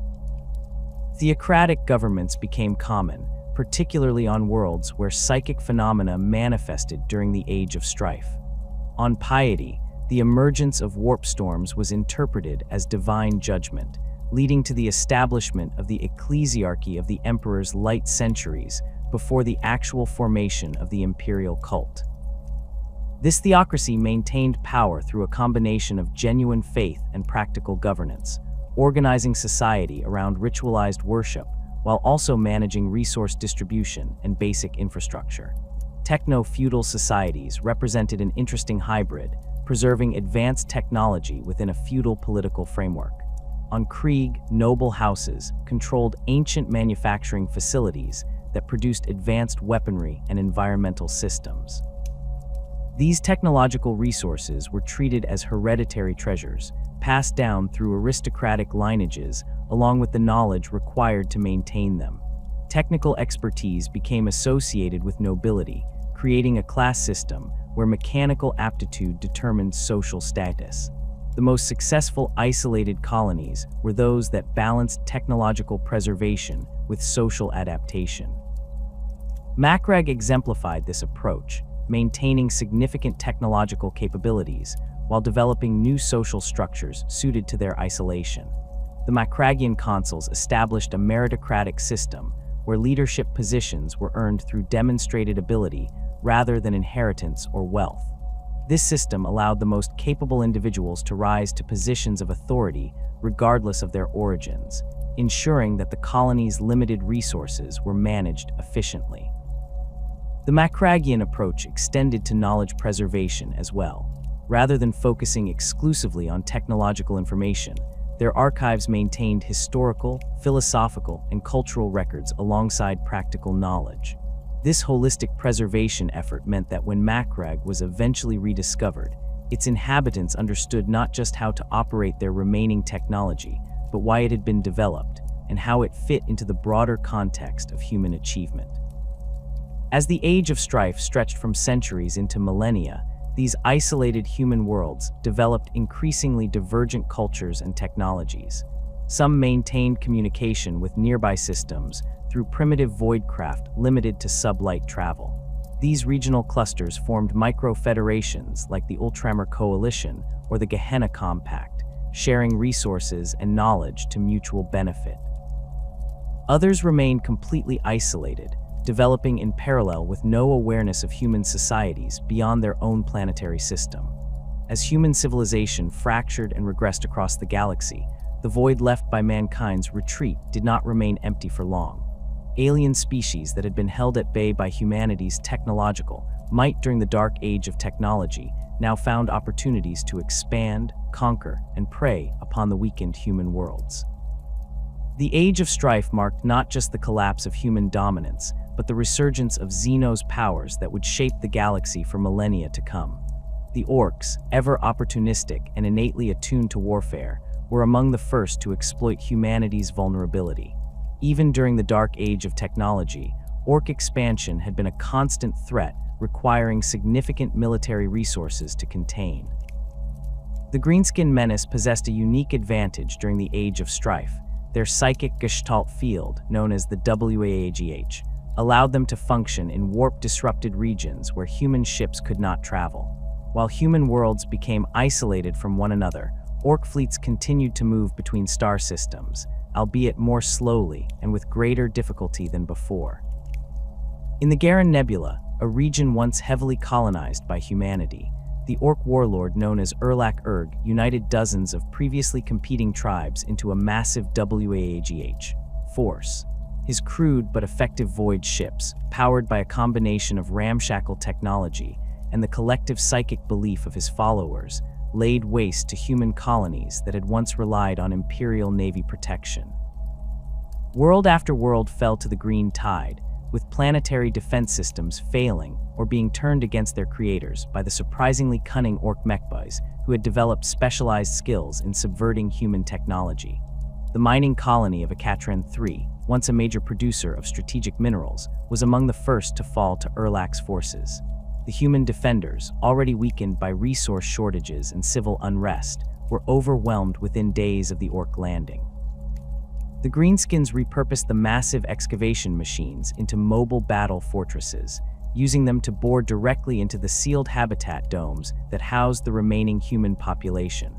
Those not killed in the initial assault were enslaved, forced to continue mining operations under Orc overseers until they died from exhaustion or mistreatment. On Valhalla, the Orc invasion took a different form. Rather than a swift assault, the Greenskins established forward bases on the planet's ice caps, gradually expanding their territory while raiding human settlements for supplies and entertainment. This slow-burn conquest lasted for generations, with the human population adapting to constant warfare. The Valhallans developed a highly militarized society where every citizen received combat training from childhood, and settlements were designed with defense as the primary consideration. When the Emperor's forces finally reached Valhalla during the Great Crusade, they found a population that had been fighting Orcs continuously for over 3 centuries. The expansion of Orc territory during this period was not simply a matter of conquest, but of literal growth. Orc spores, released whenever Greenskins fought and died, took root on thousands of worlds, establishing new populations even after the original invaders moved on. Many human colonies found themselves fighting not just against external Orc attacks, but against recurring infestations that emerged from wilderness areas. The agricultural world of Rin began a practice of regularly burning its vast grasslands to prevent Orc spores from maturing, a tradition that continued into the Imperial era as the Cleansing Fires ceremony. While the Orcs represented a brutal and direct threat, the Dark Eldar posed a more insidious danger to isolated human worlds. The sadistic cousins of the craftworld Eldar, dwelling in the twisted city of Komorog within the Webway, found the Age of Strife particularly advantageous for their raiding activities. With human worlds unable to call for assistance and many defense systems non-operational, the Dark Eldar could strike with near impunity, taking slaves and resources before disappearing back into their hidden realm. The agricultural colony of Tarantis suffered particularly under Dark Eldar predation. The raiders initially targeted outlying farmsteads, abducting dozens of colonists while leaving few witnesses.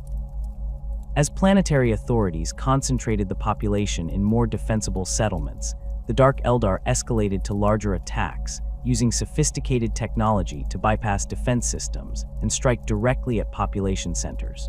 Their advanced anti-gravitic vehicles, invisible to the colony's degraded sensor networks, allowed them to descend without warning, unleash waves of grotesque pain-inducing weapons, and depart with hundreds of captives before an effective response could be mounted. Over generations, the constant threat of Dark Eldar raids transformed Terrentian society. The colonists constructed elaborate underground shelters where the population could retreat at the first sign of attack. Children were trained from an early age to respond to specific alarm patterns, and every citizen carried a concealed poison capsule to be used as a last resort if capture seemed imminent. The Tyrentians developed a cultural obsession with pain tolerance, believing that those who could withstand suffering were less valuable to the Dark Eldar, and therefore less likely to be taken. This belief led to ritualized scarification and endurance trials that persisted long after the Dark Eldar threat had been suppressed. The psychological impact of Dark Eldar raids extended beyond their immediate victims. On worlds like Kefris and Mordian, the mere possibility of attack created a pervasive atmosphere of paranoia. Planetary governments imposed strict curfews and movement restrictions, while civilian militias conducted regular sweeps for Xenos infiltrators that often resulted in the persecution of human mutants or political dissidents. The Dark Eldar's legacy was not just the countless souls taken to suffer in Komorog, but the fear that transformed hundreds of human societies into authoritarian states justified by external threats. While the Orcs and Dark Eldar actively preyed upon human worlds, other Xeno species underwent their own significant developments during the Age of Strife. The Tiao, still in their Stone Age developmental phase on their homeworld Tiao, experienced an acceleration of their evolution during this period. Xenobiological studies conducted during the Great Crusade suggest that the Tiao brain structure changed significantly between the 25th and 30th millennia, with enhanced frontal lobes and more complex neural pathways developing in a remarkably short evolutionary timeframe. Some Mechanicum xenobiologists later theorized that the warp storms isolating the Tiao world may have created unique radiation patterns that triggered these accelerated mutations. Others pointed to evidence of subtle genetic manipulation, suggesting that some unknown party, possibly the entities later known to the Tiao as the Ethereals, had deliberately enhanced the species during this critical period. Whatever the cause, by the time the Age of Strife ended, the Tiao had progressed from primitive tribal groups to organized agricultural societies with early metallurgical capabilities, setting the stage for their remarkably rapid technological advancement in subsequent millennia. The Necron dynasties, largely dormant in their stasis tombs throughout the galaxy, remained unaffected by the turmoil of the Age of Strife in direct terms. However, the changing galactic conditions had significant implications for their eventual awakening. On several worlds where Necron tombs lay buried, human colonies had established settlements, unwittingly building cities atop the ancient Xeno structures. As these colonies collapsed during the Age of Strife, some tomb complexes that might have been discovered and potentially destroyed by Dark Age technology remained hidden, their automated repair systems continuing to work silently beneath abandoned human ruins. On Mandragora, a frontier mining colony unwittingly activated a Necron monitoring system when their deep core extraction operations breached a sealed chamber. The colony's subsequent destruction was attributed to a geological catastrophe by neighboring systems, but recovered Vox recordings suggest a more sinister reality, descriptions of living metal constructs rising from the depths and green fire that strips flesh from bone. The incident remained isolated, however, as the tomb's occupants returned to stasis after eliminating the immediate threat, their full awakening protocols not yet triggered. The Age of Strife also saw the rise of numerous minor Xenos empires that flourished in regions formerly dominated by humanity. The Rangdan, previously contained within a small cluster of stars by regular human military interventions, expanded rapidly once those operations ceased. Their assimilation-based technology allowed them to absorb and repurpose both conquered species and their technology, creating a grotesque empire where enslaved human populations were biologically and cybernetically modified to serve their new masters. The Rangdan expansion was particularly devastating in the galactic north, where they conquered over 300 former human worlds. Their technological approach focused on biological manipulation rather than conventional weaponry, transforming planetary ecosystems to suit their physiological needs. On conquered worlds, they released engineered microorganisms that gradually altered atmospheric composition, ocean chemistry, and soil biology, making environments increasingly hostile to human life while optimizing them for Rangdan physiology. Human survivors on these worlds were forced to retreat into sealed habitats, becoming entirely dependent on ancient life support systems that degraded over time. The insected Quorl established their swarmhood in the galactic south, expanding from their original homeworld to dominate nearly 60 star systems. Unlike the Rangdan, the Quorl showed little interest in biological assimilation, instead exterminating or enslaving human populations and repurposing human infrastructure for their own needs. Their hive-based social structure proved remarkably effective during the Age of Strife, as the psychic linkage between Quorl allowed for coordination across multiple star systems, even without conventional faster-than-light communication. Quorl technology developed along unique paths, focusing on biotechnology and chemical engineering rather than the mechanical and electronic systems favored by humanity. Their void ships were essentially massive living organisms, grown rather than built, capable of surviving in the vacuum of space and navigating between stars through a combination of solar sails and limited warp-sensing organs. These biological vessels proved more resilient to warp disturbances than human ships, allowing the Quorl to maintain their interstellar empire even during the height of the Age of Strife. The Atrud, a nomadic species that had long existed on the fringes of human-controlled space, found new opportunities during this period of galactic upheaval. Their natural ability to manipulate entropy fields and move through solid matter made them ideal scavengers of abandoned human technology. Atrud migration swarms targeted isolated human colonies, not primarily as conquerors, but as technological parasites, stripping settlements of valuable resources and equipment before moving on to their next target. On Elysia, repeated Atrud infestations forced the human population to develop specialized countermeasures. The Elysians created temporal stasis fields around their most critical infrastructure, preventing the entropy-accelerating effects of Atrud presence. They also developed unique architectural styles with few solid walls, instead using energy fields and gravity plates to define habitable spaces, structures that offered little concealment for the dimension-shifting Atrud. These adaptations allowed Elysia to maintain a relatively high technological level despite being located in a region heavily trafficked by Atrud swarms. Human responses to Xenos predation varied widely across the galaxy. Some worlds developed sophisticated defense systems specifically tailored to local threats. The colony of Hydrafer, facing repeated attacks from aquatic Xenos that emerged from their planet's vast oceans, created a network of sonic repulsion fields that kept the aliens confined to deeper waters. On Vestroia, human defenders developed specialized weapons, using chemical compounds toxic to the silicon-based Xenos that had claimed the planet's northern hemisphere, eventually reclaiming territories that had been lost for generations. Other human worlds formed alliances of necessity with minor Xeno species, creating mixed societies that would later be deemed heretical by imperial authorities.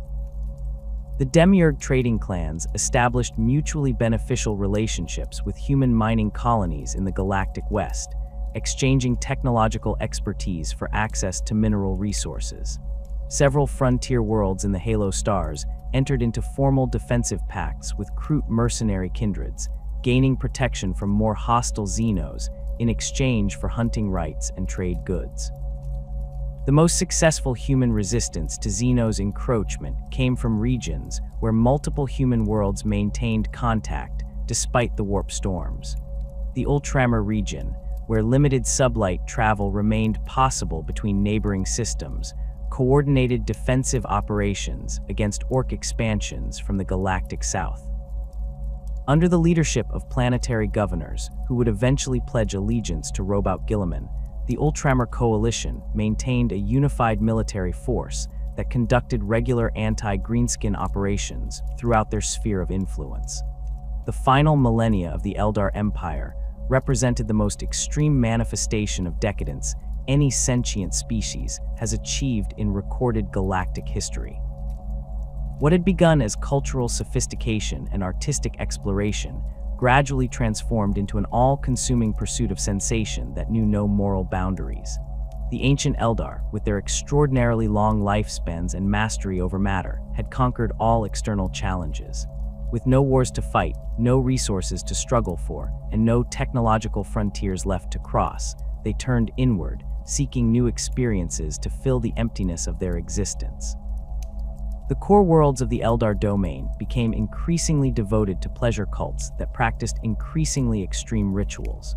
In the sprawling city-states of their central worlds, massive pleasure palaces dominated the landscape, their architecture designed to stimulate and overwhelm the senses. Structures of living crystal changed color and form in response to psychic stimuli, while ambient sound generators created harmonies that could induce specific emotional states. These environments were meticulously crafted to maximize sensory input, the work of artisans who had spent centuries perfecting their craft.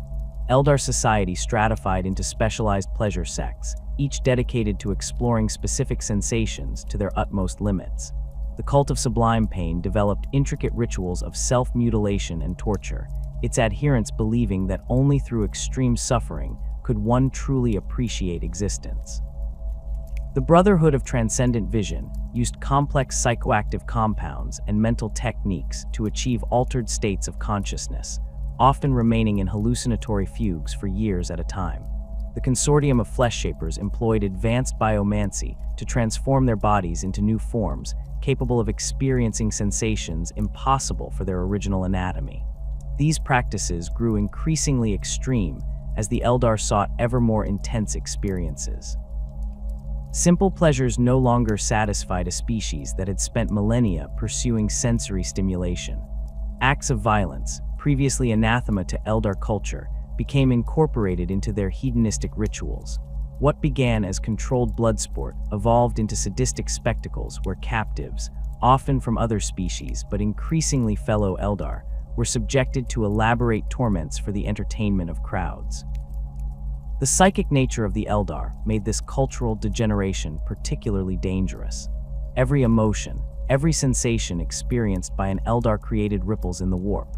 As billions of Eldar engaged in acts of increasingly uninhibited excess, these ripples merged into powerful currents.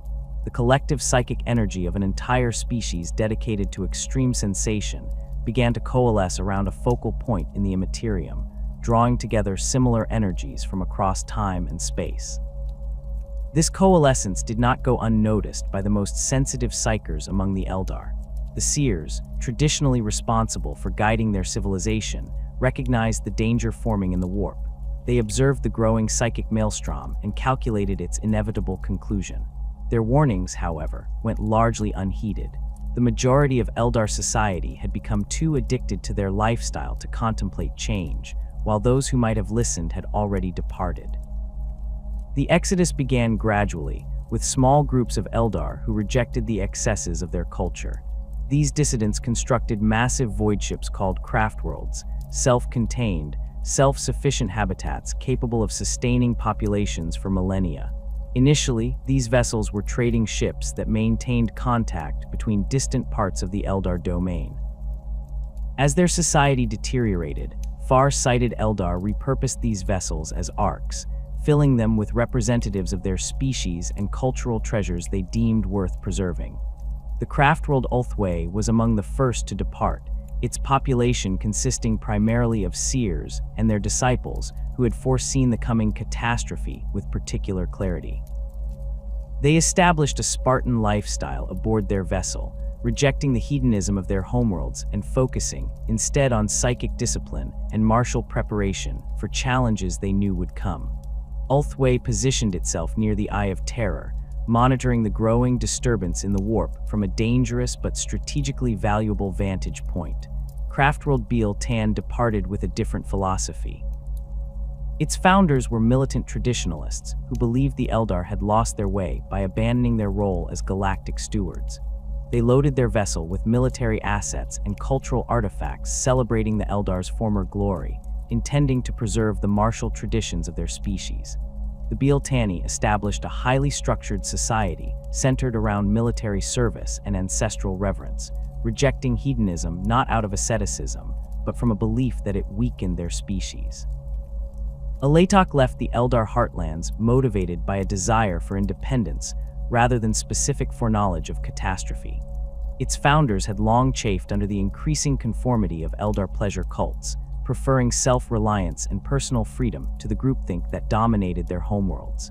The Alatosai established a culture that valued individual achievement and exploration, sending rangers to distant worlds to observe other species and maintain awareness of galactic developments.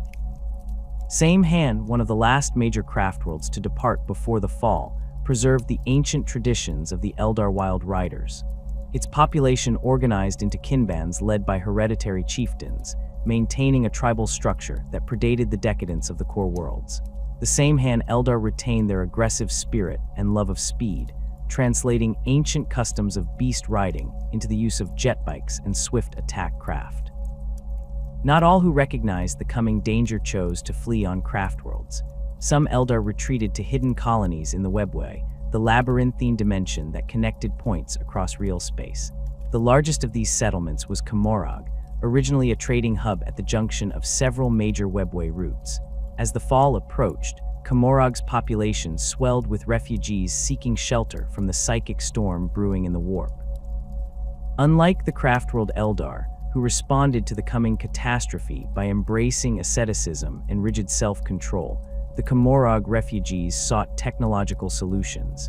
They developed methods to shield themselves from psychic backlash and continue their hedonistic lifestyle without feeding the growing warp entity. These techniques laid the groundwork for what would become the Dark Eldar culture, a society that replaced psychic abilities with advanced technology and sustained itself through the suffering of others rather than risk drawing the attention of the newly born Chaos God. A smaller faction of Eldar retreated to Maiden Worlds, planets seeded with life millennia earlier as potential colony sites. These became the Exodites, who rejected both the decadence of their homeworlds and the technological sophistication of the craftworlds. They adopted a deliberately primitive lifestyle, forming agrarian communities with limited technology. The Exodites believed that reconnection with natural cycles would protect them from the corruption that had infected their species, a philosophy that proved partially correct when the fall finally came. Despite these various evacuations, the vast majority of the Eldar population remained on their homeworlds, either unaware of or indifferent to the coming catastrophe. Their continued excesses fed the growing presence in the warp, accelerating its development towards sentience. In the final decades before the fall, reality began to thin around the core worlds of the Eldar Empire. Warp phenomena manifested with increasing frequency, objects moving without being touched, individuals experiencing shared hallucinations, and in some cases, the laws of physics temporarily suspending. The birth of Slaanesh, when it finally occurred, was violent beyond comprehension.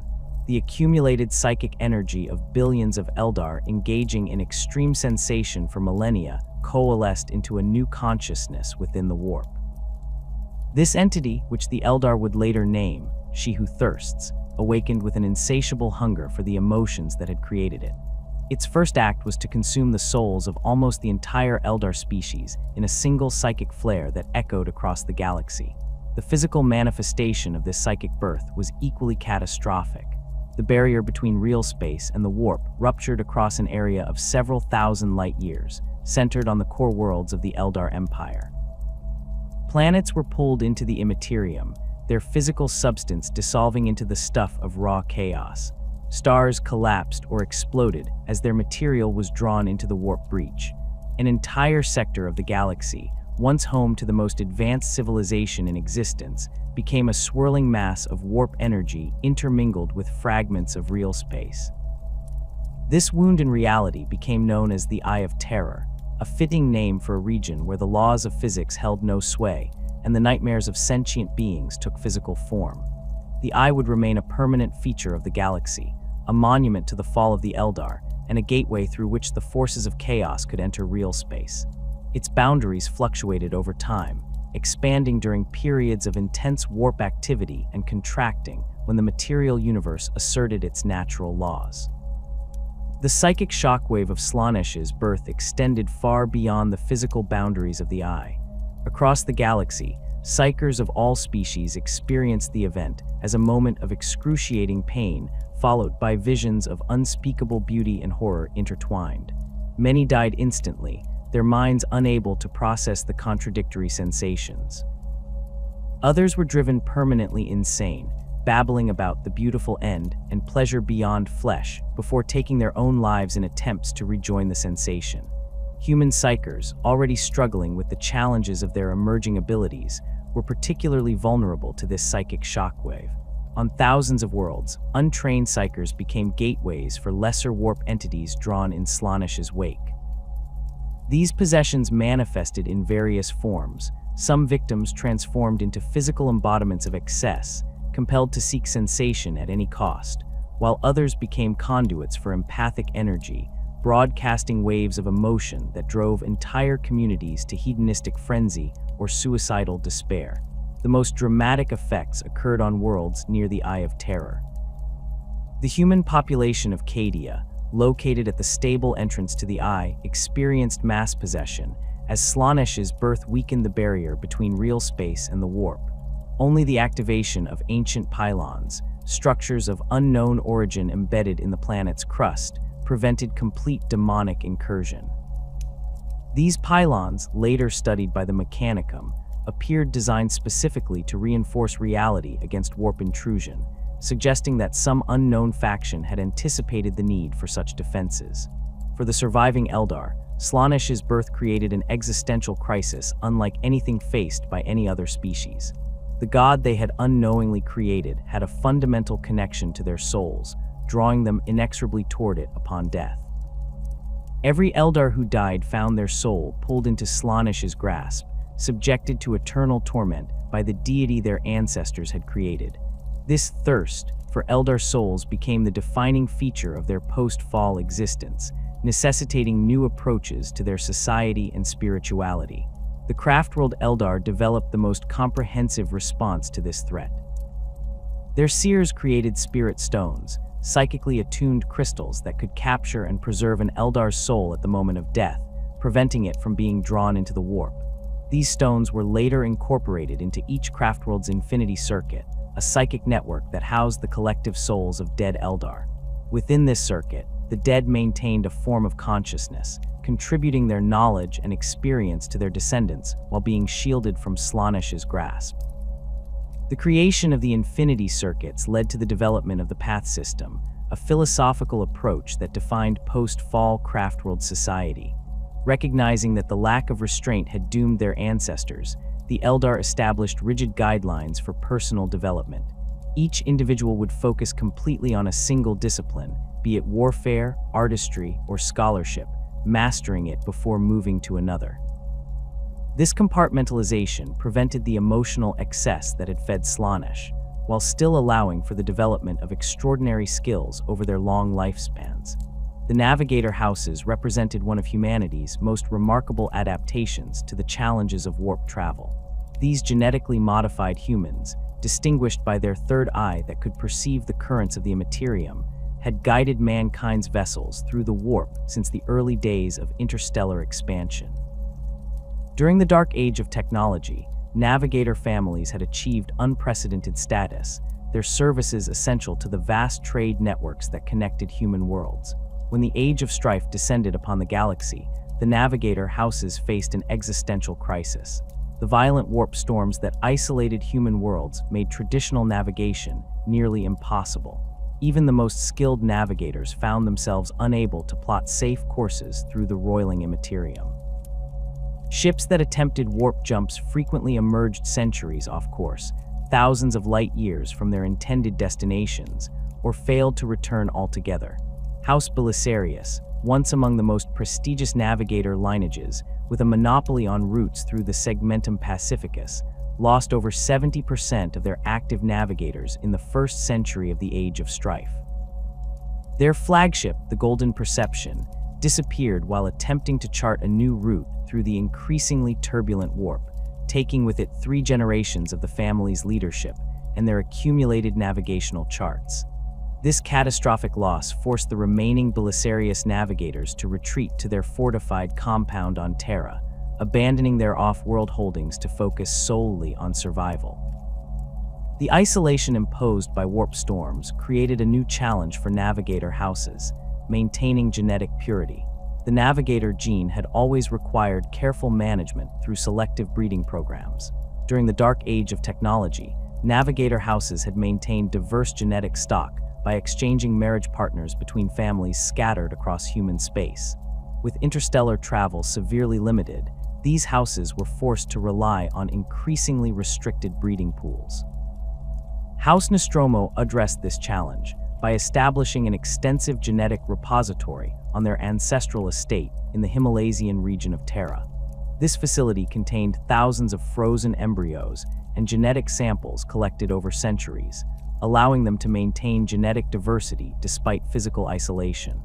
Their genetors developed sophisticated screening techniques to identify and eliminate harmful mutations while preserving the essential navigator characteristics. This approach proved largely successful, though it required significant technological resources that many lesser houses lacked. Other navigator families attempted more desperate solutions.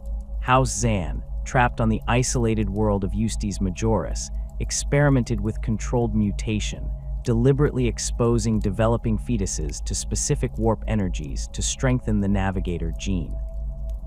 The results were unpredictable. Some offspring developed enhanced navigational abilities but suffered severe physical deformities, while others appeared normal but possessed unstable psychic profiles that made them dangerous to their own kind.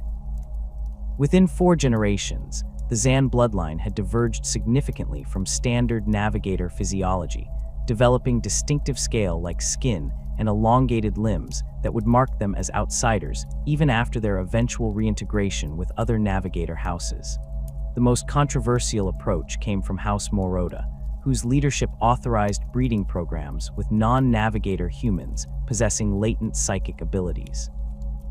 This decision, considered heretical by navigator traditionalists, was born of desperation after a series of stillbirths threatened the house's survival. The resulting offspring showed weakened navigator characteristics, but greater resistance to warp exposure. When interstellar travel became possible again after the Age of Strife, the Morota navigators found themselves ostracized by other houses, forced to serve on less prestigious vessels and routes despite their unique abilities. For those navigator houses that maintained their traditional genetic lines, the Age of Strife became a period of intense political maneuvering on Terra itself. Unable to exercise their primary function as warp guides, they leveraged their accumulated wealth and influence to secure positions within the fragmented power structures of humanity's homeworld. House Belisarius formed a strategic alliance with the Pan-Pacific Empire, providing financial backing and limited precognitive services in exchange for military protection. House Nostromo established itself as a neutral party in the conflicts between techno-barbarian states, operating as intermediaries and information brokers. These political entanglements had lasting consequences for navigator society. Houses that had previously defined themselves solely through their warp navigation capabilities developed secondary specializations that would persist into the imperial era. House Belisarius became known for financial acumen and economic forecasting, while House Nostromo developed expertise in information gathering and analysis. These expanded capabilities later proved valuable when the navigator houses negotiated their position within the nascent Imperium. The navigator house's struggle for survival paled in comparison to the challenges faced by humanity's astropaths during the Age of Strife. These specialized Psykers, trained to transmit thoughts across interstellar distances through the warp, found their abilities severely compromised by the same warp turbulence that disrupted navigation. The carefully established astropathic relay network that had connected human worlds during the dark age of technology collapsed almost completely within decades. On Terra, the central astropathic nexus, once capable of maintaining simultaneous contact with thousands of worlds, found itself unable to reach beyond the Sol system. The increasingly desperate attempts to penetrate the warp storms resulted in tragedy when a group of 50 senior astropaths attempted a coordinated sending in 876 M23. The psychic backlash killed 37 outright, while the survivors suffered severe mental damage, experiencing recurring visions of screaming darkness that rendered them unable to perform their duties. The few successful astropathic transmissions during this period were limited in both range and clarity. Messages that would previously have been sent instantaneously across hundreds of light years now required multiple relay points, with each transition increasing the risk of corruption or loss. A simple communication from Terra to Alpha Centauri, once a routine matter, might take weeks to arrive and often reached its destination as fragmentary impressions rather than coherent thoughts. Astropaths adapted to these limitations by developing new transmission protocols. Rather than attempting to send detailed information, they focused on simple emotional impressions and symbolic imagery that could penetrate the warp disturbances more effectively. These techniques sacrificed precision for reliability, allowing at least some form of communication to continue between worlds in close proximity. The symbolic language developed during this period would later form the foundation for the standardized astropathic codes used throughout the Imperium. On isolated human worlds, the status of Psykers, including astropaths, varied dramatically based on local conditions and cultural responses to psychic phenomena. Some societies elevated Psykers to positions of religious or political authority, while others persecuted them as witches or mutants. This divergence created vastly different experiences for Psyker populations across human space. On Prospero, a colony world with an unusually high percentage of psychically gifted individuals, the isolation of the Age of Strife led to the development of a sophisticated psychic culture. The Prosperine Covenant established formal training methods for different psychic disciplines, with astropaths forming a prestigious order focused on maintaining contact with other settlements across their planet. When attempts to reach beyond Prospero failed, these astropaths redirected their talents toward internal communication, creating a planetary network that allowed their civilization to maintain cohesion despite physical barriers. The Prosperine approach stood in stark contrast to worlds like Fenris, where emerging Psykers were viewed with superstitious fear. Those displaying astropathic abilities were either killed outright or exiled to isolated locations where they served as tribal oracles, their communications with the warp interpreted as messages from ancestral spirits or gods. These untrained astropaths rarely survived more than a few years, their minds eventually overwhelmed by unfiltered warp exposure. Perhaps the most extreme example of Psyker authority emerged on the world of Gathalammer, where a group of astropaths established complete control over the planet's population. Led by a powerful telepath known as the Vox Dominatus, these Psykers claimed to receive messages from the Master of Mankind, a distant ruler who demanded absolute obedience. Whether this was a deliberate deception or a misinterpretation of fragmented astropathic signals remains unclear, but the resulting theocracy maintained power for nearly 15 centuries, controlling every aspect of Gathalammer society through a combination of psychic domination and conventional force. The technological regression that characterized the Age of Strife forced many human worlds to experiment with alternative methods of warp travel. Without reliable navigator guidance or functional gellar fields to protect vessels from warp predators, standard warp jumps became suicidal. Yet the need for interstellar travel, even limited to neighboring systems, drove desperate innovation. The Hephaestus cartel, operating from mining colonies in the Helios cluster, developed skimming techniques that involved brief, calculated dips into the shallowest layers of the warp. These micro-jumps covered only a fraction of the distance achieved by true warp travel, but allowed vessels to move between adjacent star systems without extended warp exposure. The technique required precise calculations and timing, with ships remaining in the warp for no more than a few minutes before returning to real space. Even with these precautions, the cartel lost approximately 1 ship in 5, considered an acceptable risk given the alternative of complete isolation. A more radical approach emerged in the Ghouls Stars region, where the Nomad fleet attempted to bypass the warp entirely. Their technologists repurposed ancient null field generators to create localized bubbles where real space laws were distorted, allowing for faster-than-light travel without warp immersion. The system proved functionally limited, achieving speeds only 3 to 4 times faster than light, but offered greater safety in regions where warp storms were most intense. The tremendous energy requirements restricted this technology to the largest vessels, and the psychological effects of null field exposure limited journey durations. Both these alternatives represented significant compromises compared to proper navigator-guided warp travel.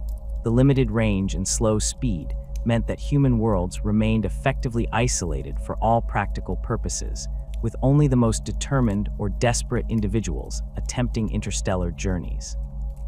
Trade between systems collapsed to a fraction of pre-strife levels, while military or humanitarian interventions became virtually impossible. The catastrophic failures far outnumbered the limited successes. The Terran hegemony's attempt to maintain contact with its closest colonies resulted in the loss of the entire 9th Expeditionary Fleet when their experimental warp anchor system failed catastrophically. Designed to tether vessels to fixed points in real space while traversing the warp, the anchors initially appeared promising in controlled tests. When deployed in actual warp conditions, however, the anchors created unpredictable resonance patterns that attracted predatory warp entities.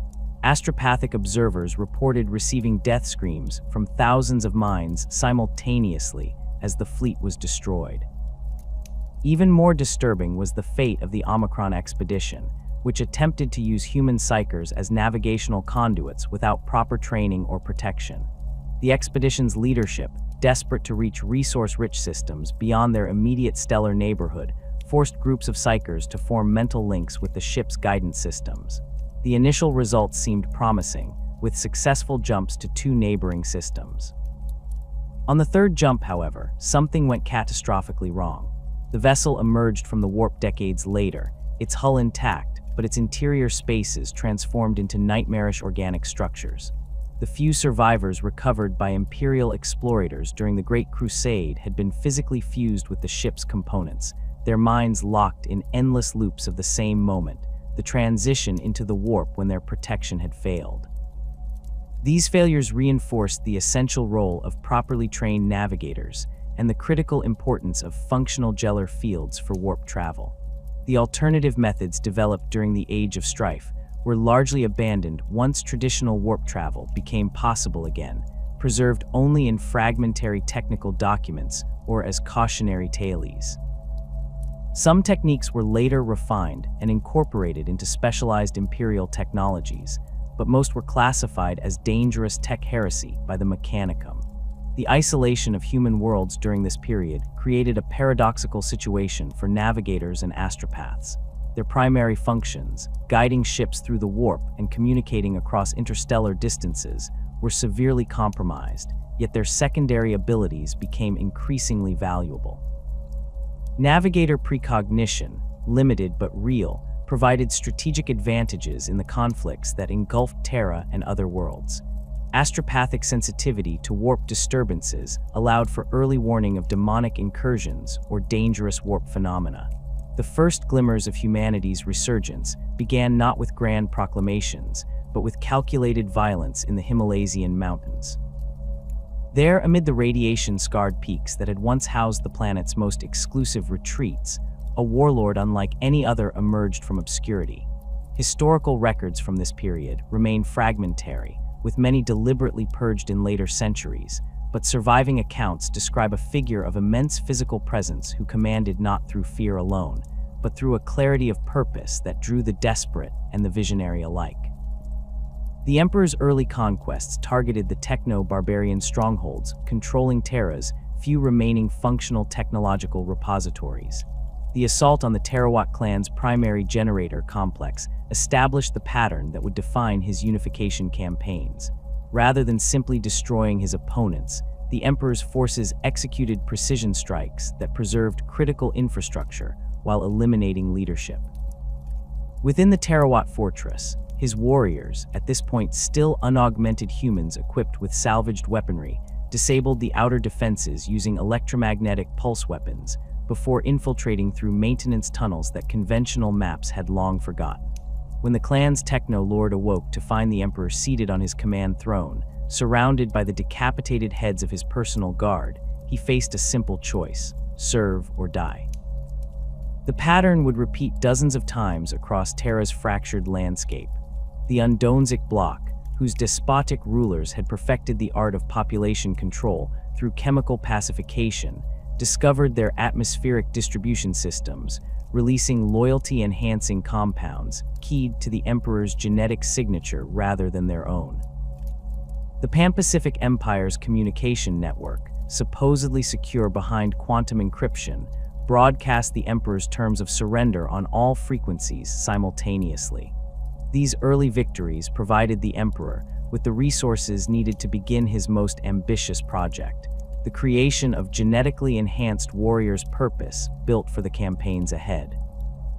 The Thunder Warriors represented the first iteration of this vision: massive, brutally effective soldiers, whose enhanced physiology made them living weapons. Standing nearly 3 meters tall with musculature twice as dense as unmodified humans, these warriors could tear through conventional defenses with terrifying efficiency. The first Thunder Warrior cohorts were deployed against the Nordic consolidation, whose territory included several intact pre-Age of Strife armories. Conventional military analysis had rated the Nordic defenses as impenetrable, with automated sentry guns and energy shields protecting approaches through the frozen wastelands. The Thunder Warriors rendered such calculations obsolete. Moving at speeds impossible for normal humans despite their bulk, they crossed the killing zones before automated targeting systems could acquire them, then dismantled defense emplacements with their bare hands. Survivors of these early battles described the Thunder Warriors with a mixture of awe and terror. A Nordic commander's journal, recovered from the ruins of their final stronghold, described them as giants who laugh as they kill, shrugging off wounds that would fell 10 normal men. This resilience came from multiple redundant organs and accelerated healing capabilities that allowed them to continue fighting despite injuries that would be immediately fatal to unmodified humans. Despite their effectiveness, the Thunder Warriors suffered from critical flaws. Their enhanced metabolism burned with such intensity that their bodies began to break down after only a few years of service. Psychological instability plagued many, with berserker rages making them as dangerous to allies as to enemies when battle lust overtook them. Most significantly, they were created as weapons rather than builders, perfect for the destruction of the old order, but unsuited for the construction of the new. The unification wars accelerated as the Emperor's forces grew in number and sophistication. The Battle of Mount Narodnya marked a turning point, with over 5,000 Thunder Warriors facing the combined armies of the Urals Confederation. The Confederation had spent decades preparing this battleground, with layered defenses including buried atomic charges, genetically engineered plague vectors, and psychically attuned warning systems designed to detect approaching forces. None of it mattered. The Thunder Warriors struck at dawn, descending from captured aircraft onto multiple points along the Confederation's defensive line. By midday, they had penetrated to the central command bunker, a facility buried 2 kilometers beneath the mountain. Rather than tunnel down, the Thunder Warriors triggered the Confederation's own atomic charges in a calculated pattern that created a direct shaft to the bunker. They then descended through the radioactive crater, their enhanced physiology shrugging off radiation levels that melted their armor to their skin. With each victory, the Emperor consolidated not just territory, but knowledge. The Caucasus Archive, hidden beneath the ruins of what had once been a pre-Age of Strife university complex, contained technical specifications for void-capable ships that would later form the core of his early fleet. The Pan-Pacific data vaults provided agricultural techniques adapted to Terra's poisoned soil, crucial for feeding the growing population united under his banner. Most valuable were the scattered fragments of information about the wider galaxy. Though the Age of Strife had isolated Terra, certain techno-barbarian factions had maintained limited astronomical observation capabilities. The Emperor's scholars meticulously compiled these observations, creating the first accurate map of warp storm activity across the galaxy in millennia. This data proved crucial in planning the early stages of the Great Crusade, identifying regions where the storms were weakening and interstellar travel might soon become possible. As the Unification Wars progressed, the Emperor began to gather individuals with specialized knowledge who would form the core of his future administration. The Navigator houses, which had maintained their genetic lines throughout the Age of Strife, were among the first to pledge allegiance. House Belisarius committed their most gifted navigators to the Emperor's service, recognizing that his conquest of Terra would inevitably extend to the stars once the warp storms abated. The recruitment of the nascent Mechanicum required more delicate negotiation. Initial contact with Mars occurred through limited Vox exchanges, with the Emperor's emissaries presenting carefully selected technological artifacts as evidence of Terra's reawakening. These preliminary discussions laid the groundwork for what would become the Treaty of Mars, though full diplomatic relations remained impossible until reliable interplanetary travel could be reestablished. On Terra itself, the Emperor's authority expanded through a combination of military conquest and political absorption. The Pan-Pacific territories, having witnessed the destruction of their military forces, negotiated integration into the new Terran authority. Their ruling dynasties were permitted to maintain nominal control over their territories in exchange for technological tribute and acceptance of the Emperor's oversight. This pattern of allowing limited autonomy to cooperative regimes while utterly destroying those who resisted maximized the speed of unification while minimizing the resources required. The Achaemenid zones represented one of the most significant challenges to unification. Unlike other techno-barbarian states that relied on salvage technology, the Achaemenids had maintained a relatively advanced scientific tradition throughout the Age of Strife. Their gene-crafted soldiers, while not as physically imposing as Thunder Warriors, possessed specialized adaptations including chameleonic skin that rendered them nearly invisible and enhanced sensory organs that could detect enemies through solid barriers. The Emperor's response demonstrated his tactical flexibility. Rather than a direct assault, he initiated a campaign of targeted infiltration. Selected operatives, their minds psychically shielded against detection, penetrated Achaemenid territory to identify critical vulnerabilities. Over 6 months, these agents mapped supply lines, command structures, and defensive emplacements while remaining undetected. When the attack finally came, it struck simultaneously at 37 distinct locations, decapitating the Achaemenid leadership before they could coordinate a response. As Terra gradually unified under the Emperor's rule, the first Imperial Army regiments took shape from the integrated forces of conquered territories. Unlike the Thunder Warriors, who functioned as shock troops and executioners, these regiments were trained for occupation, pacification, and eventually, colonization. The Xeric Auxiliaries, recruited from the desert warriors of the former Pan-Pacific Southern Territories, specialized in operating in toxic environments. The Terrawat Clade contributed technical specialists who could maintain and repair the increasingly sophisticated equipment being recovered or produced in newly established manufactoria. These early regiments lacked the standardization that would characterize the later Imperial Army, instead maintaining distinctive equipment and tactics reflecting their origins. The 9th Terran Rangers continued to use the distinctive long-pattern Las rifles developed during their resistance against the Ursh occupation, weapons that sacrificed rate of fire for penetrating power. The Stratus cohort maintained their tradition of implanting communication devices directly into soldiers' vocal cords, allowing for silent coordination during stealth operations. The standardization process began gradually, with the Emperor's tech adepts analyzing the various weapons and equipment used by each regiment to identify optimal designs. The Terran pattern bolter, which would later evolve into the standard Astartes weapon, emerged from this process as a compromise between the heavy-caliber slug throwers favored by the Thunder Warriors and the more energy-efficient Las weapons used by several army regiments.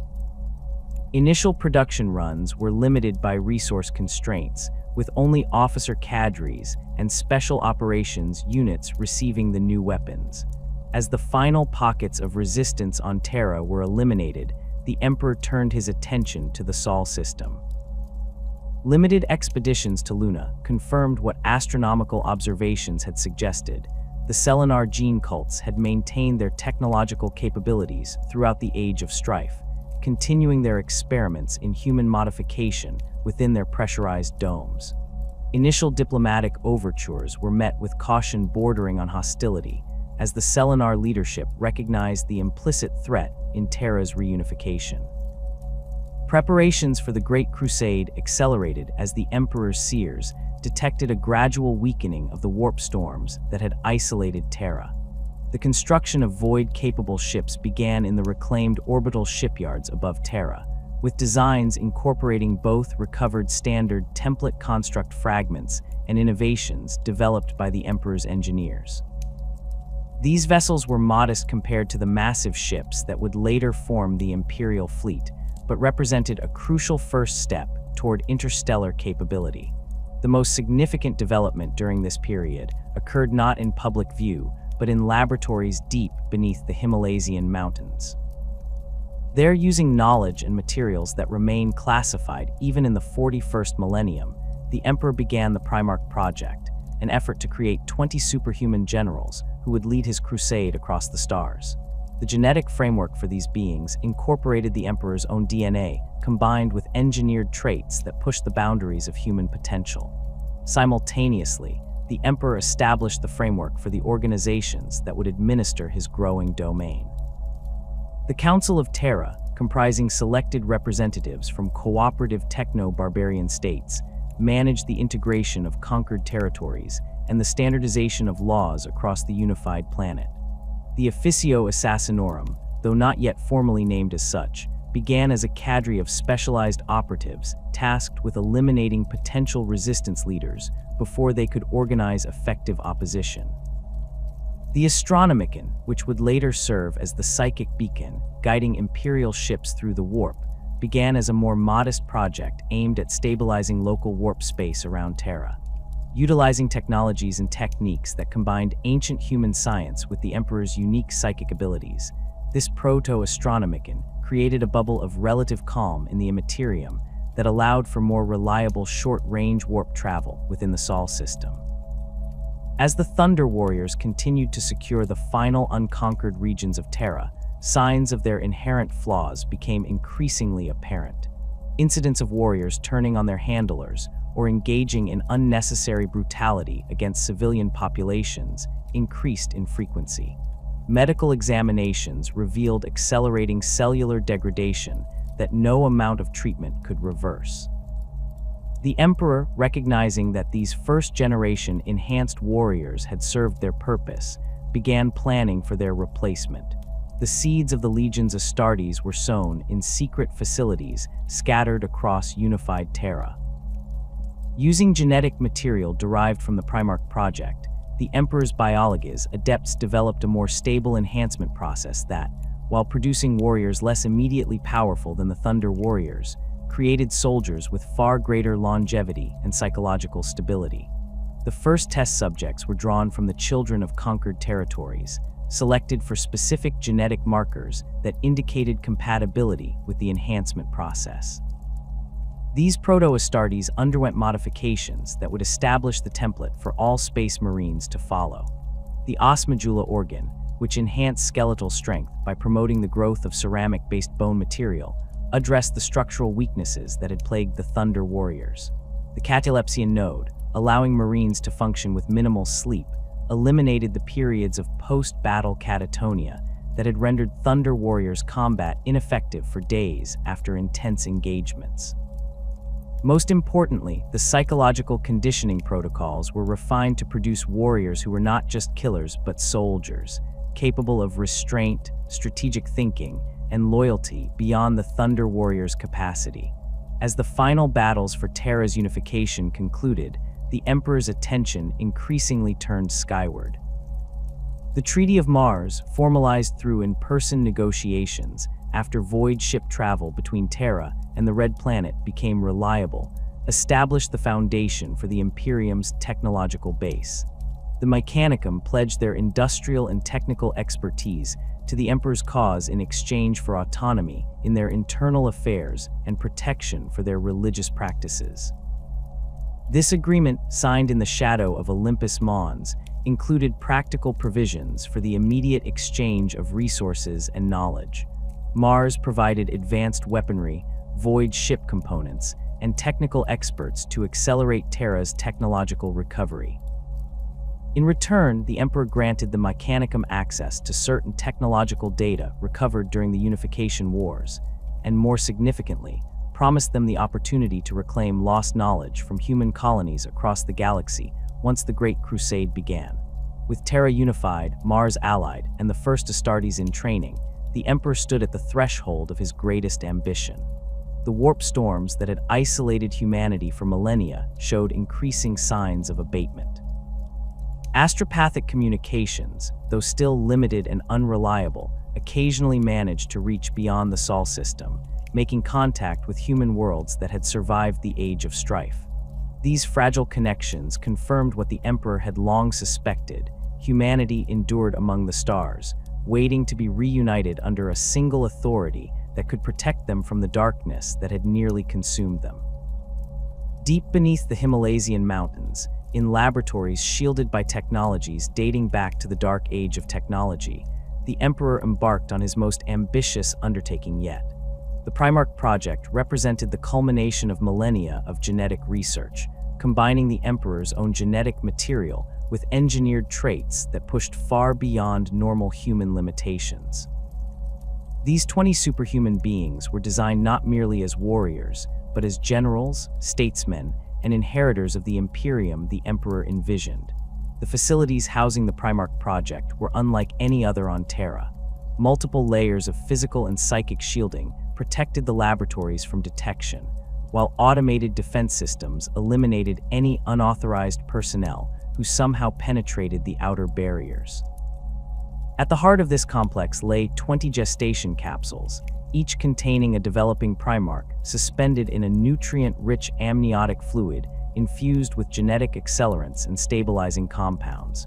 Each Primarch was genetically coded with specific traits that would make them ideal leaders for their future space marine legions. Some were designed with enhanced tactical acumen, others with diplomatic skills or technological aptitude. All shared certain baseline improvements: phenomenal physical strength, enhanced intelligence, accelerated healing, and extended lifespans. The Emperor personally monitored their development, making minute adjustments to their genetic structure as they grew within their artificial wombs. The genetic science involved in creating the Primarchs went far beyond simple enhancement. The Emperor incorporated complex psycho-genetic triggers that would activate specific abilities as each Primarch matured. He embedded knowledge directly into their developing minds, languages, tactical doctrines, and fragments of history that would guide their development even if separated from his direct influence. Most importantly, he wove his own genetic material throughout their being, creating a psychic connection that would allow him to locate them across the vastness of space. The development process took years, with each Primarch growing at an accelerated rate within their gestation capsules. Specialized Medici personnel, sworn to absolute secrecy, monitored their vital signs and reported directly to the Emperor. The few surviving records from this period indicate that the process was not without complications. Several Primarchs exhibited unexpected genetic instabilities that required intervention, while others developed traits that deviated from their initial design parameters. The Emperor adjusted his approach for each, treating the process as both science and artistry. As the Primarchs neared completion, the Emperor began preparations for the next phase of his plan. Using genetic material from each Primarch, his biologist adepts created 20 distinct gene seed templates that would form the basis for the Space Marine Legions. These templates preserved the unique characteristics of each Primarch while making them compatible with standard human physiology. The first test implantations began with carefully selected candidates, children chosen for specific genetic markers that indicated compatibility with the enhancement process. These proto-Astartes would form the officer cadres for the future legions, trained directly under the Emperor's supervision while awaiting the maturation of their respective Primarchs. The process was refined through trial and error, with early failures leading to adjustments in both the gene seed itself and the implantation protocols. By the time the Primarchs were scheduled to emerge from their gestation capsules, the Emperor had successfully created several hundred Space Marines, divided among 20 distinct genetic lineages. Then came the catastrophe that would alter the course of human history. The exact details remain heavily redacted in Imperial records, with contradictory accounts suggesting everything from mechanical failure to deliberate sabotage. What is known with certainty is that a massive warp disturbance breached the laboratory's psychic shielding, creating a localized warp rift within the Primarch facility itself.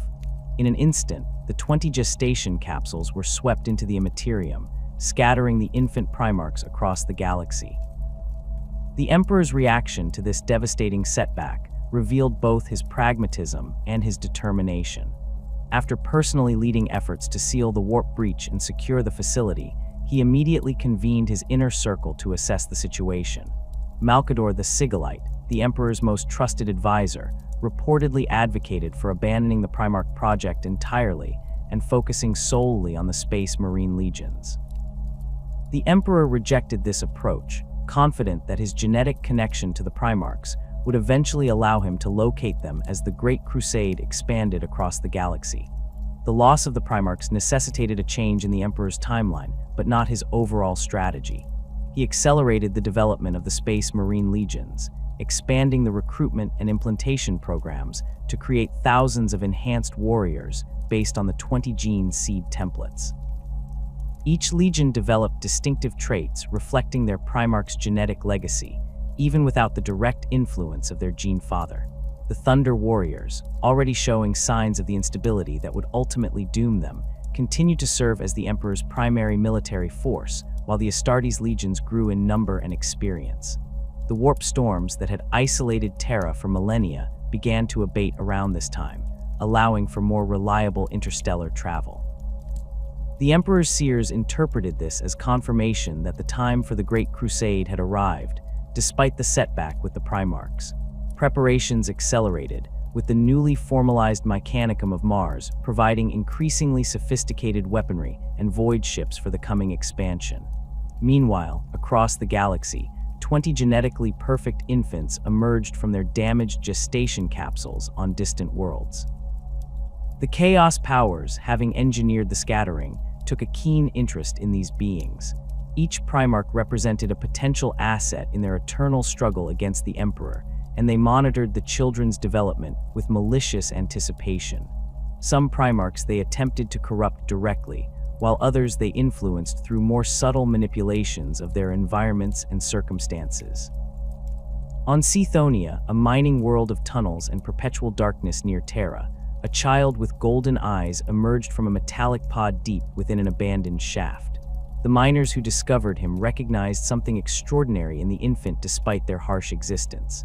This child, who would eventually be named Horus, grew with unnatural speed, reaching adult size and strength within a few years. His natural charisma and tactical brilliance allowed him to unite the warring gangs of Cethonia under his leadership, transforming them from scattered raiders into an organized force. Across the galaxy on Macragge, one of the few worlds to maintain a relatively advanced civilization throughout the Age of Strife, another pod crashed through the atmosphere and landed in a remote forest. The child was discovered by a patrol of Macragian soldiers and brought to Connor Gilliman, one of the planet's 2 consuls. Connor adopted the child, naming him Robout, and raised him as his own son. Under Connor's tutelage, Robout Gilliman learned the principles of governance and warfare that defined Macragian society, eventually succeeding his adoptive father as consul and unifying the entire planet under his rule. On the radiation-scorched world of Baal Secundus, a 3rd pod landed in the desolate wasteland. The infant inside should have perished in the hostile environment, but instead thrived, protected by his enhanced physiology.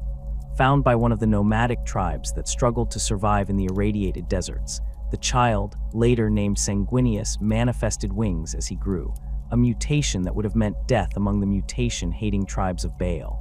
Instead, his noble character and extraordinary abilities led the tribe to view him as a savior rather than an abomination.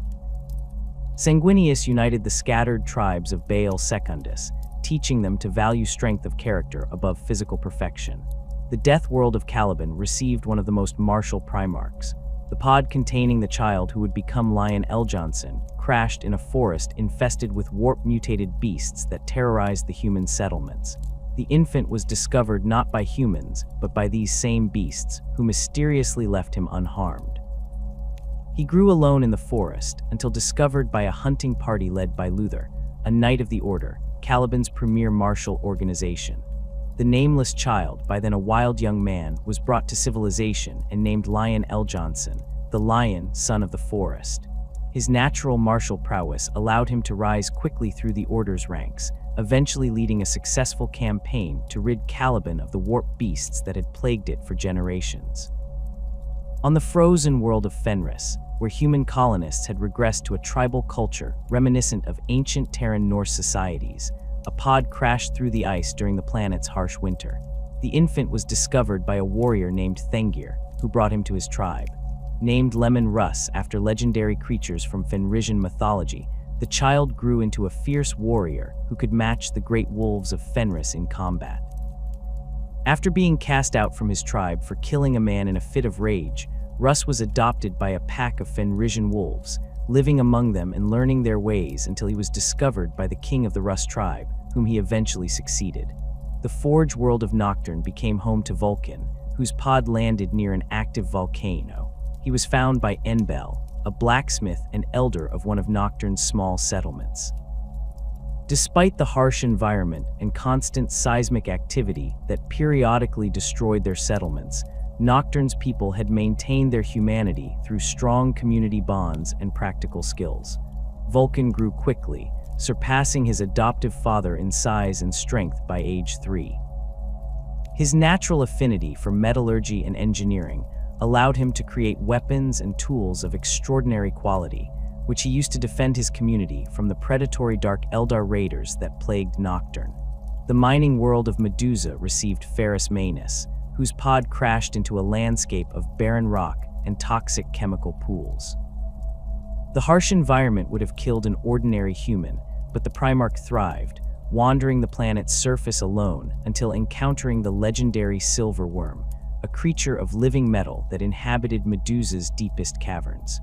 Their battle lasted for days until Ferrus finally defeated the beast by drowning it in a lake of molten lava.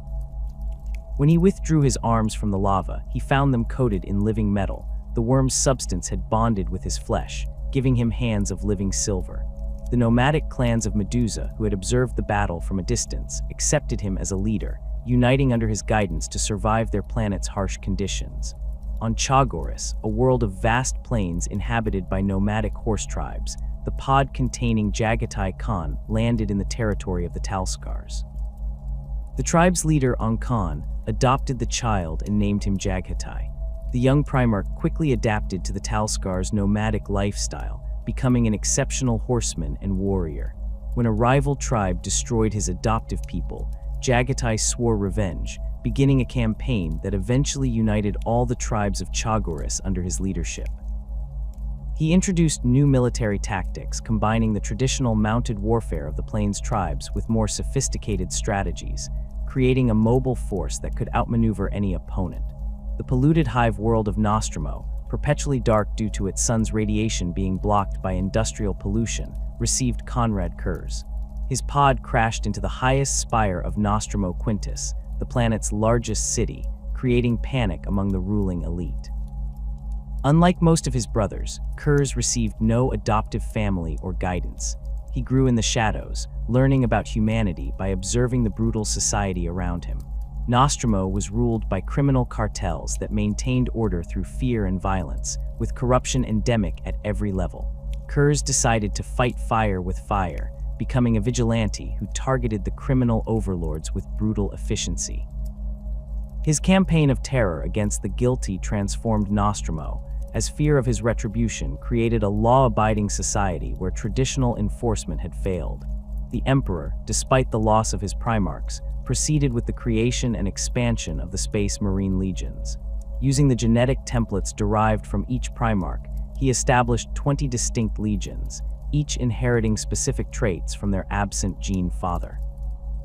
The first founded was the 16th Legion, created from the genetic material of Horus, who would be the first Primarch rediscovered during the Great Crusade. This legion displayed exceptional tactical flexibility and leadership qualities, reflecting the genetic legacy of their Primarch even before meeting him.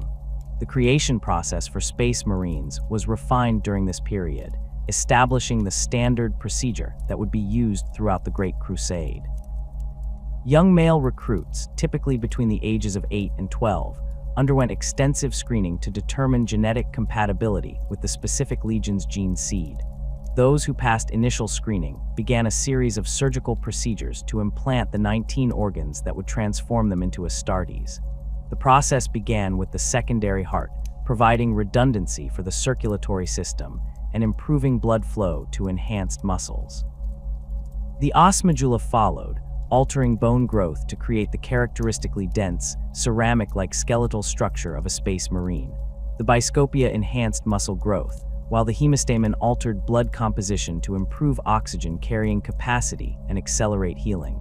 Each implant built upon the changes introduced by the previous ones, creating a carefully orchestrated transformation from human to transhuman.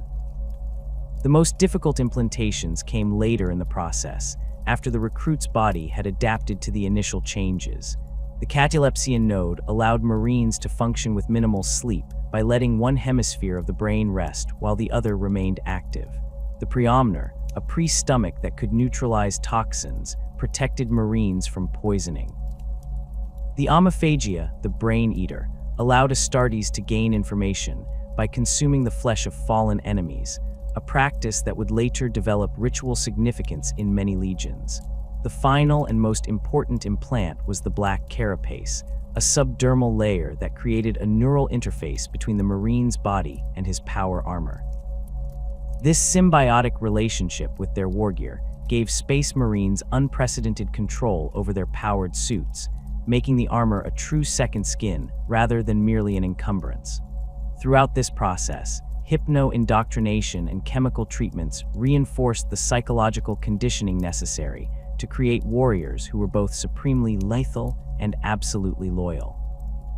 The memories of their previous lives were not erased, but subsumed into their new identity as Astartes, creating warriors who remembered their humanity while transcending its limitations. As the first Space Marine legions reached operational strength, the Emperor assigned each a specific role in the coming Great Crusade based on their inherent tendencies and specialties. The 7th Legion, created from Rogaldorn's genetic template, showed natural aptitude for defensive operations and siege warfare. The 19th Legion, bearing Corvus Corax's genes, displayed exceptional stealth capabilities and skill at rapid strike operations. The 12th Legion, derived from Angron's genetic material, manifested an unmatched ferocity in close combat that made them ideal shock troops. These specializations became more pronounced as each legion developed its own traditions and combat doctrines. Even without their Primarch's direct guidance, the genetic legacy encoded in their gene seed pushed each legion towards certain approaches to warfare.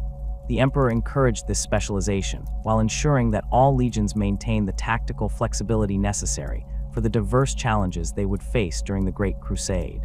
Human Astartes officers initially led each legion, individuals selected for their exceptional leadership abilities and compatibility with their legion's gene seed. These officers understood that they were placeholders, destined to surrender command when their Primarch was eventually discovered. This knowledge created a unique dynamic within the early legions, a sense of anticipation and preparation for a leader they had never met but whose genetic legacy they carried in their transformed bodies. The Emperor maintained personal command over all 20 legions during this initial period, directing their training and early combat operations personally. As the Great Crusade prepared to launch beyond the Sol system, he developed a command structure that would allow the legions to operate independently while maintaining overall strategic coherence. This structure would prove crucial in the coming centuries as the Crusade expanded across thousands of light years, requiring decentralized command while preserving unity of purpose. With the Space Marine legions growing in number and capability, and the warp storms continuing to abate, the Emperor stood ready to launch humanity's great reconquest of the stars. The loss of the Primarchs remained a setback, but not an insurmountable one. The Emperor's psychic connection to his gene sons would allow him to locate them as the Crusade expanded, reuniting them with their legions and completing the command structure he had envisioned. The stage was set for humanity's resurgence. The unified forces of Terra and Mars, led by the Emperor and his growing legions Astartes, prepared to venture into the galaxy. Their mission, to reunite the scattered worlds of mankind under a single authority, reclaim the knowledge lost during the Age of Strife, and secure humanity's place among the stars against all threats, both alien and internal. The Great Crusade would transform the galaxy, establishing an imperium that would endure for millennia, though not in the form its founder had intended. The birth of Slaanesh marked not only the fall of the Eldar, but also, paradoxically, the salvation of humanity. As the newly formed Chaos God consumed the souls of its unwitting creators, the immense psychic disturbance that had manifested as warp storms across the galaxy began to subside. The violent tempests that had isolated human worlds for millennia gradually calmed, like ocean waves settling after a hurricane. This cosmic quieting was not instantaneous, but occurred over several decades as the Immaterium adjusted to the new balance of power among the Chaos Gods. Astropaths on Terra were the first to notice the change. Where once they had encountered impenetrable psychic turbulence when attempting to reach beyond the Sol system, they now found channels of relative calm through which their messages could travel. These channels were tenuous at first, allowing only the strongest and most focused transmissions to reach nearby star systems. A senior astropath named Helio Isindra made the first confirmed contact with a human colony beyond Sol in over 5,000 years, reaching the mining outpost on Proxima Centauri. His message was simple: Terra endures. The Emperor protects. Prepare for reunification. The Emperor immediately recognized the strategic importance of this development. He gathered his inner circle, including Malkador the Sigillite and the commanders of his Proto-Astartes legions, to the newly constructed Imperial Palace. There, in a chamber whose walls were lined with star charts dating back to the Dark Age of technology, he outlined his vision for humanity's resurgence. The calming of the warp presented a narrow window of opportunity, a chance to reconnect the scattered fragments of human civilization before they diverged beyond recognition or fell to Xeno's predation. Navigator houses that had maintained their bloodlines throughout the isolation now found themselves in high demand. The Paternova of House Belisarius personally oversaw the selection of navigators for the first expeditionary fleets, choosing those with both exceptional warp sight and the mental resilience necessary for venturing into regions where no human ships had traveled for millennia. These pioneers faced considerable risks, as the newly established warp routes remained unpredictable compared to the well-mapped corridors of the pre-Strife era. The first vessels to leave Sol were not military expeditions, but specialized scout ships designated as Expeditus Imperialis. These craft combined speed with sensor arrays specifically designed to assess the status of human colonies. Each carried a complement of astropaths, tech priests, and diplomatic personnel, alongside a small security detachment of the Emperor's genetically enhanced warriors. Their mission was to make contact, gather intelligence, and prepare the way for the larger forces that would follow. Expeditus Imperialis Vanguard, under the command of Admiral Yu Kaln, departed Terra in 798 M30, making a series of short, cautious warp jumps toward Proxima Centauri. The journey that would have taken mere hours during the dark age of technology required nearly 3 weeks, as the ship's navigator carefully tested the stability of each segment of the route. When the Vanguard finally emerged in the Proxima system, they found a human colony that had survived through extreme isolation protocols. The population had retreated into sealed underground habitats, powered by ancient fusion reactors that had operated continuously for 5 millennia. The Proximan leaders initially responded to Imperial contact with suspicion, having developed a culture built around self-sufficiency and distrust of outsiders. Admiral Kaln demonstrated remarkable patience, establishing an orbital position and maintaining regular Vox communication for nearly a month before the colony permitted a landing party. The breakthrough came when the expedition's senior tech priest recognized the colony's reactor maintenance rituals as corrupted versions of standard Mechanicum procedures. By demonstrating the correct forms and explaining the actual purpose of each step, he gained the trust of the colony's engineer priests, who then advocated for closer cooperation with the Imperial delegation. While the Vanguard established relations with Proxima Centauri, the Emperor personally led a more significant expedition to the Alpha Centauri system. Historical records indicated that this system had maintained one of the most advanced human civilizations outside Sol before the Age of Strife. The Emperor's flagship, the Bucephalus, was accompanied by elements of the 7th Legion Astartes and representatives from the Mechanicum of Mars. This expedition served multiple purposes: to reclaim valuable technology, to demonstrate the Emperor's personal commitment to the Great Crusade, and to establish protocols for integrating rediscovered human worlds into the nascent Imperium. The Alpha Centauri expedition encountered a more complex situation than expected. The system's 3 inhabited planets had maintained interplanetary travel throughout the Age of Strife, but had developed competing political structures. Alpha Centauri Prime was governed by a technocratic council that had preserved considerable Dark Age technology.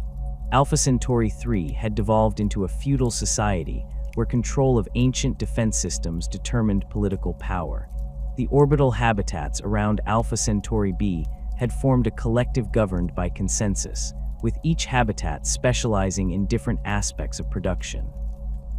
Rather than imposing immediate compliance, the Emperor demonstrated the political acumen that complemented his military genius. He spent 3 months in the system, meeting with representatives from each faction and learning about their specific needs and capabilities. The eventual integration agreement acknowledged local autonomy in domestic matters while establishing imperial authority over military forces, interstellar trade, and technological development. This approach would become the template for many future compliances, particularly with human worlds that had maintained relatively advanced civilizations. The success of these initial expeditions accelerated preparations for the Great Crusade proper. On Mars, forges that had been reconsecrated through the Treaty of Olympus Mons now operated at maximum capacity, producing weapons, armor, and void ships according to recovered SDC patterns. The massive orbital shipyards above Terra, dormant for millennia, hummed with activity as tech priests and laborers constructed the vessels that would carry humanity back to the stars. The Emperor's attention focused increasingly on military preparations. The Thunder Warriors, who had served as his primary fighting force during the Unification Wars, were reaching the end of their operational lifespans. Their genetically engineered bodies, designed for overwhelming short-term power rather than longevity, began to fail at an accelerating rate. Some developed uncontrollable rages that made them dangerous to allies and civilians alike. Others simply collapsed as their enhanced organs shut down, victims of a planned obsolescence built into their creation.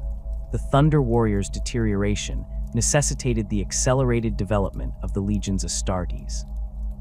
Unlike their predecessors, the Space Marines were designed for the long campaign ahead, warriors who combined transhuman capabilities with psychological stability and extended lifespans. The first full companies of Space Marines completed their training and augmentation in the hidden facilities beneath the Himalayan mountains, emerging as a new type of warrior, unlike anything seen since the Dark Age of technology. Each legion developed distinctive characteristics based on the genetic template of their absent Primarch. The 13th Legion, created from Robot Guilliman's gene seed, displayed exceptional organizational abilities and tactical flexibility. The 9th Legion, bearing the genetic legacy of Sanguinius, manifested an unusual combination of martial prowess and artistic sensitivity. The 15th Legion, derived from Magnus the Red's template, showed heightened psychic potential that required specialized training protocols. These traits emerged organically from the gene seed itself, as if the Primarch's personalities were encoded in their very DNA. While the legions prepared for war, the Emperor established the administrative structures necessary to govern an interstellar empire. The Council of Terra expanded to include departments responsible for resource allocation, interstellar commerce, and colonial development. The Officio Administratum took shape as the civil service branch of the Imperium, staffed initially by administrators who had proven their competence during Terra's unification. The Mechanicum representatives on Mars formed the nucleus of what would become the Adeptus Mechanicus, formalizing the relationship between the tech priests and the broader Imperium. Perhaps most significantly, the Emperor began construction of the Astronomicon, the psychic beacon that would guide Imperial ships through the warp. This massive project combined architectural grandeur with psychic engineering on an unprecedented scale. At its heart lay a chamber where the Emperor himself would project his psychic presence into the warp, creating a fixed point by which navigators could orient themselves across thousands of light years. The supporting infrastructure included life support systems for thousands of Psykers who would amplify and focus the Emperor's power, power generation facilities drawing energy directly from Terra's core, and defensive systems to protect this vital installation. As these preparations advanced, the expeditionary fleets continued to expand humanity's reconnected sphere. The Segmentum Solar Expedition, comprising over 50 vessels and elements from 3 Space Marine legions, systematically contacted human worlds within 30 light-years of Sol. They encountered situations ranging from relatively advanced societies that had maintained technological capabilities to feral worlds where humanity had regressed to pre-industrial conditions. In some cases, they found only ruins, silent testimonies to colonies that had faced extinction during the long isolation. The expedition to Cthonia proved particularly significant. This mining world, its surface honeycombed with tunnels from millennia of resource extraction, had devolved into a brutal society of competing gangs. Imperial forces discovered that one leader had recently united these warring factions, a towering figure of extraordinary charisma and tactical brilliance. The Emperor, receiving reports of this warlord's capabilities, immediately diverted his personal attention to Cthonia. There, in the depths of that ravaged world, he found Horus, the first of his scattered Primarchs. The reunion between the Emperor and his gene son became the stuff of Imperial legend. Witnesses described how the two recognized each other instantly despite never having met, how Horus knelt before his creator without hesitation or question, and how the Emperor raised him up as an equal rather than a subject. Within days, Horus had been integrated into the Imperial command structure, assuming leadership of the 16th Legion that bore his genetic legacy. The Legion, already renowned for its effectiveness, reached new levels of excellence under the direct leadership of their Primarch. Horus quickly became the Emperor's right hand, demonstrating not just martial prowess but diplomatic skill and strategic vision. As more expeditionary fleets prepared to depart Sol, the Emperor appointed Horus as War Master of the 63rd Expeditionary Fleet, one of the largest and most prestigious commands in the nascent Crusade. This assignment served multiple purposes. It gave Horus operational experience at the highest levels, demonstrated the Emperor's confidence in his son, and established a command precedent for the other Primarchs who would eventually be discovered. The final days of the Age of Strife witnessed an accelerating transition from isolation to reconnection, from defense to expansion, from recovery to ambition. The Emperor, seeing the warp route stabilize and his military forces reach operational readiness, formalized his vision in what became known as the Imperial Truth, a philosophical framework emphasizing rational materialism, human potential, and unity under imperial authority. This doctrine explicitly rejected religion, superstition, and the concept of supernatural forces beyond human understanding, a position that would have profound implications as the Immaterium encountered the realities of the warp. In a ceremony that marked the official launch of the Great Crusade, the Emperor addressed the assembled commanders of the expeditionary fleets from the steps of the newly completed Eternity Gate of the Imperial Palace. He spoke not just to those physically present, but through a coordinated astropathic broadcast to all human worlds that had been reconnected to the Immaterium. His message was one of determined optimism. Humanity would reclaim its birthright among the stars, reunite its scattered children, and forge a future free from the ignorance and division that had nearly destroyed the species. As the first major wave of expeditionary fleets departed Terra, they carried with them not just the military might of the Immaterium, but its underlying purpose. Each fleet included not only space marines and army regiments, but mechanicum representatives seeking lost technology, administratum officials to establish governance structures, iterators to spread the imperial truth, and remembrancers to document humanity's reconquest of the galaxy. This comprehensive approach reflected the Emperor's vision of the Great Crusade as not merely a military campaign, but a civilizational project, the rebirth of humanity as an interstellar species united under a single authority. The Age of Strife had lasted for nearly 5 millennia, a period of darkness, isolation, and regression that had nearly extinguished the flame of human civilization. Its end marked the beginning of humanity's second chance, an opportunity to rebuild what had been lost and to create new glories that would surpass even the achievements of the Dark Age of technology. As the Great Crusade gathered momentum, expanding outward from Terra in all directions, the Emperor's vision seemed within reach. A human empire spanning the galaxy, free from the threats of Xeno's aggression, warp predation, and internal division. Yet even as humanity looked forward with renewed hope, the seeds of future conflict had already been sown. The Primarchs, scattered across the galaxy by forces that understood the Emperor's plans all too well, had developed in environments their creator never intended. The Chaos Gods, having failed to prevent the Emperor's rise on Terra, now turned their attention to corrupting his greatest creations. And the Imperial Truth, for all its rational appeal, denied realities of the warp that would eventually demand acknowledgement. The Great Crusade would indeed transform the galaxy, but not entirely as its architect had planned.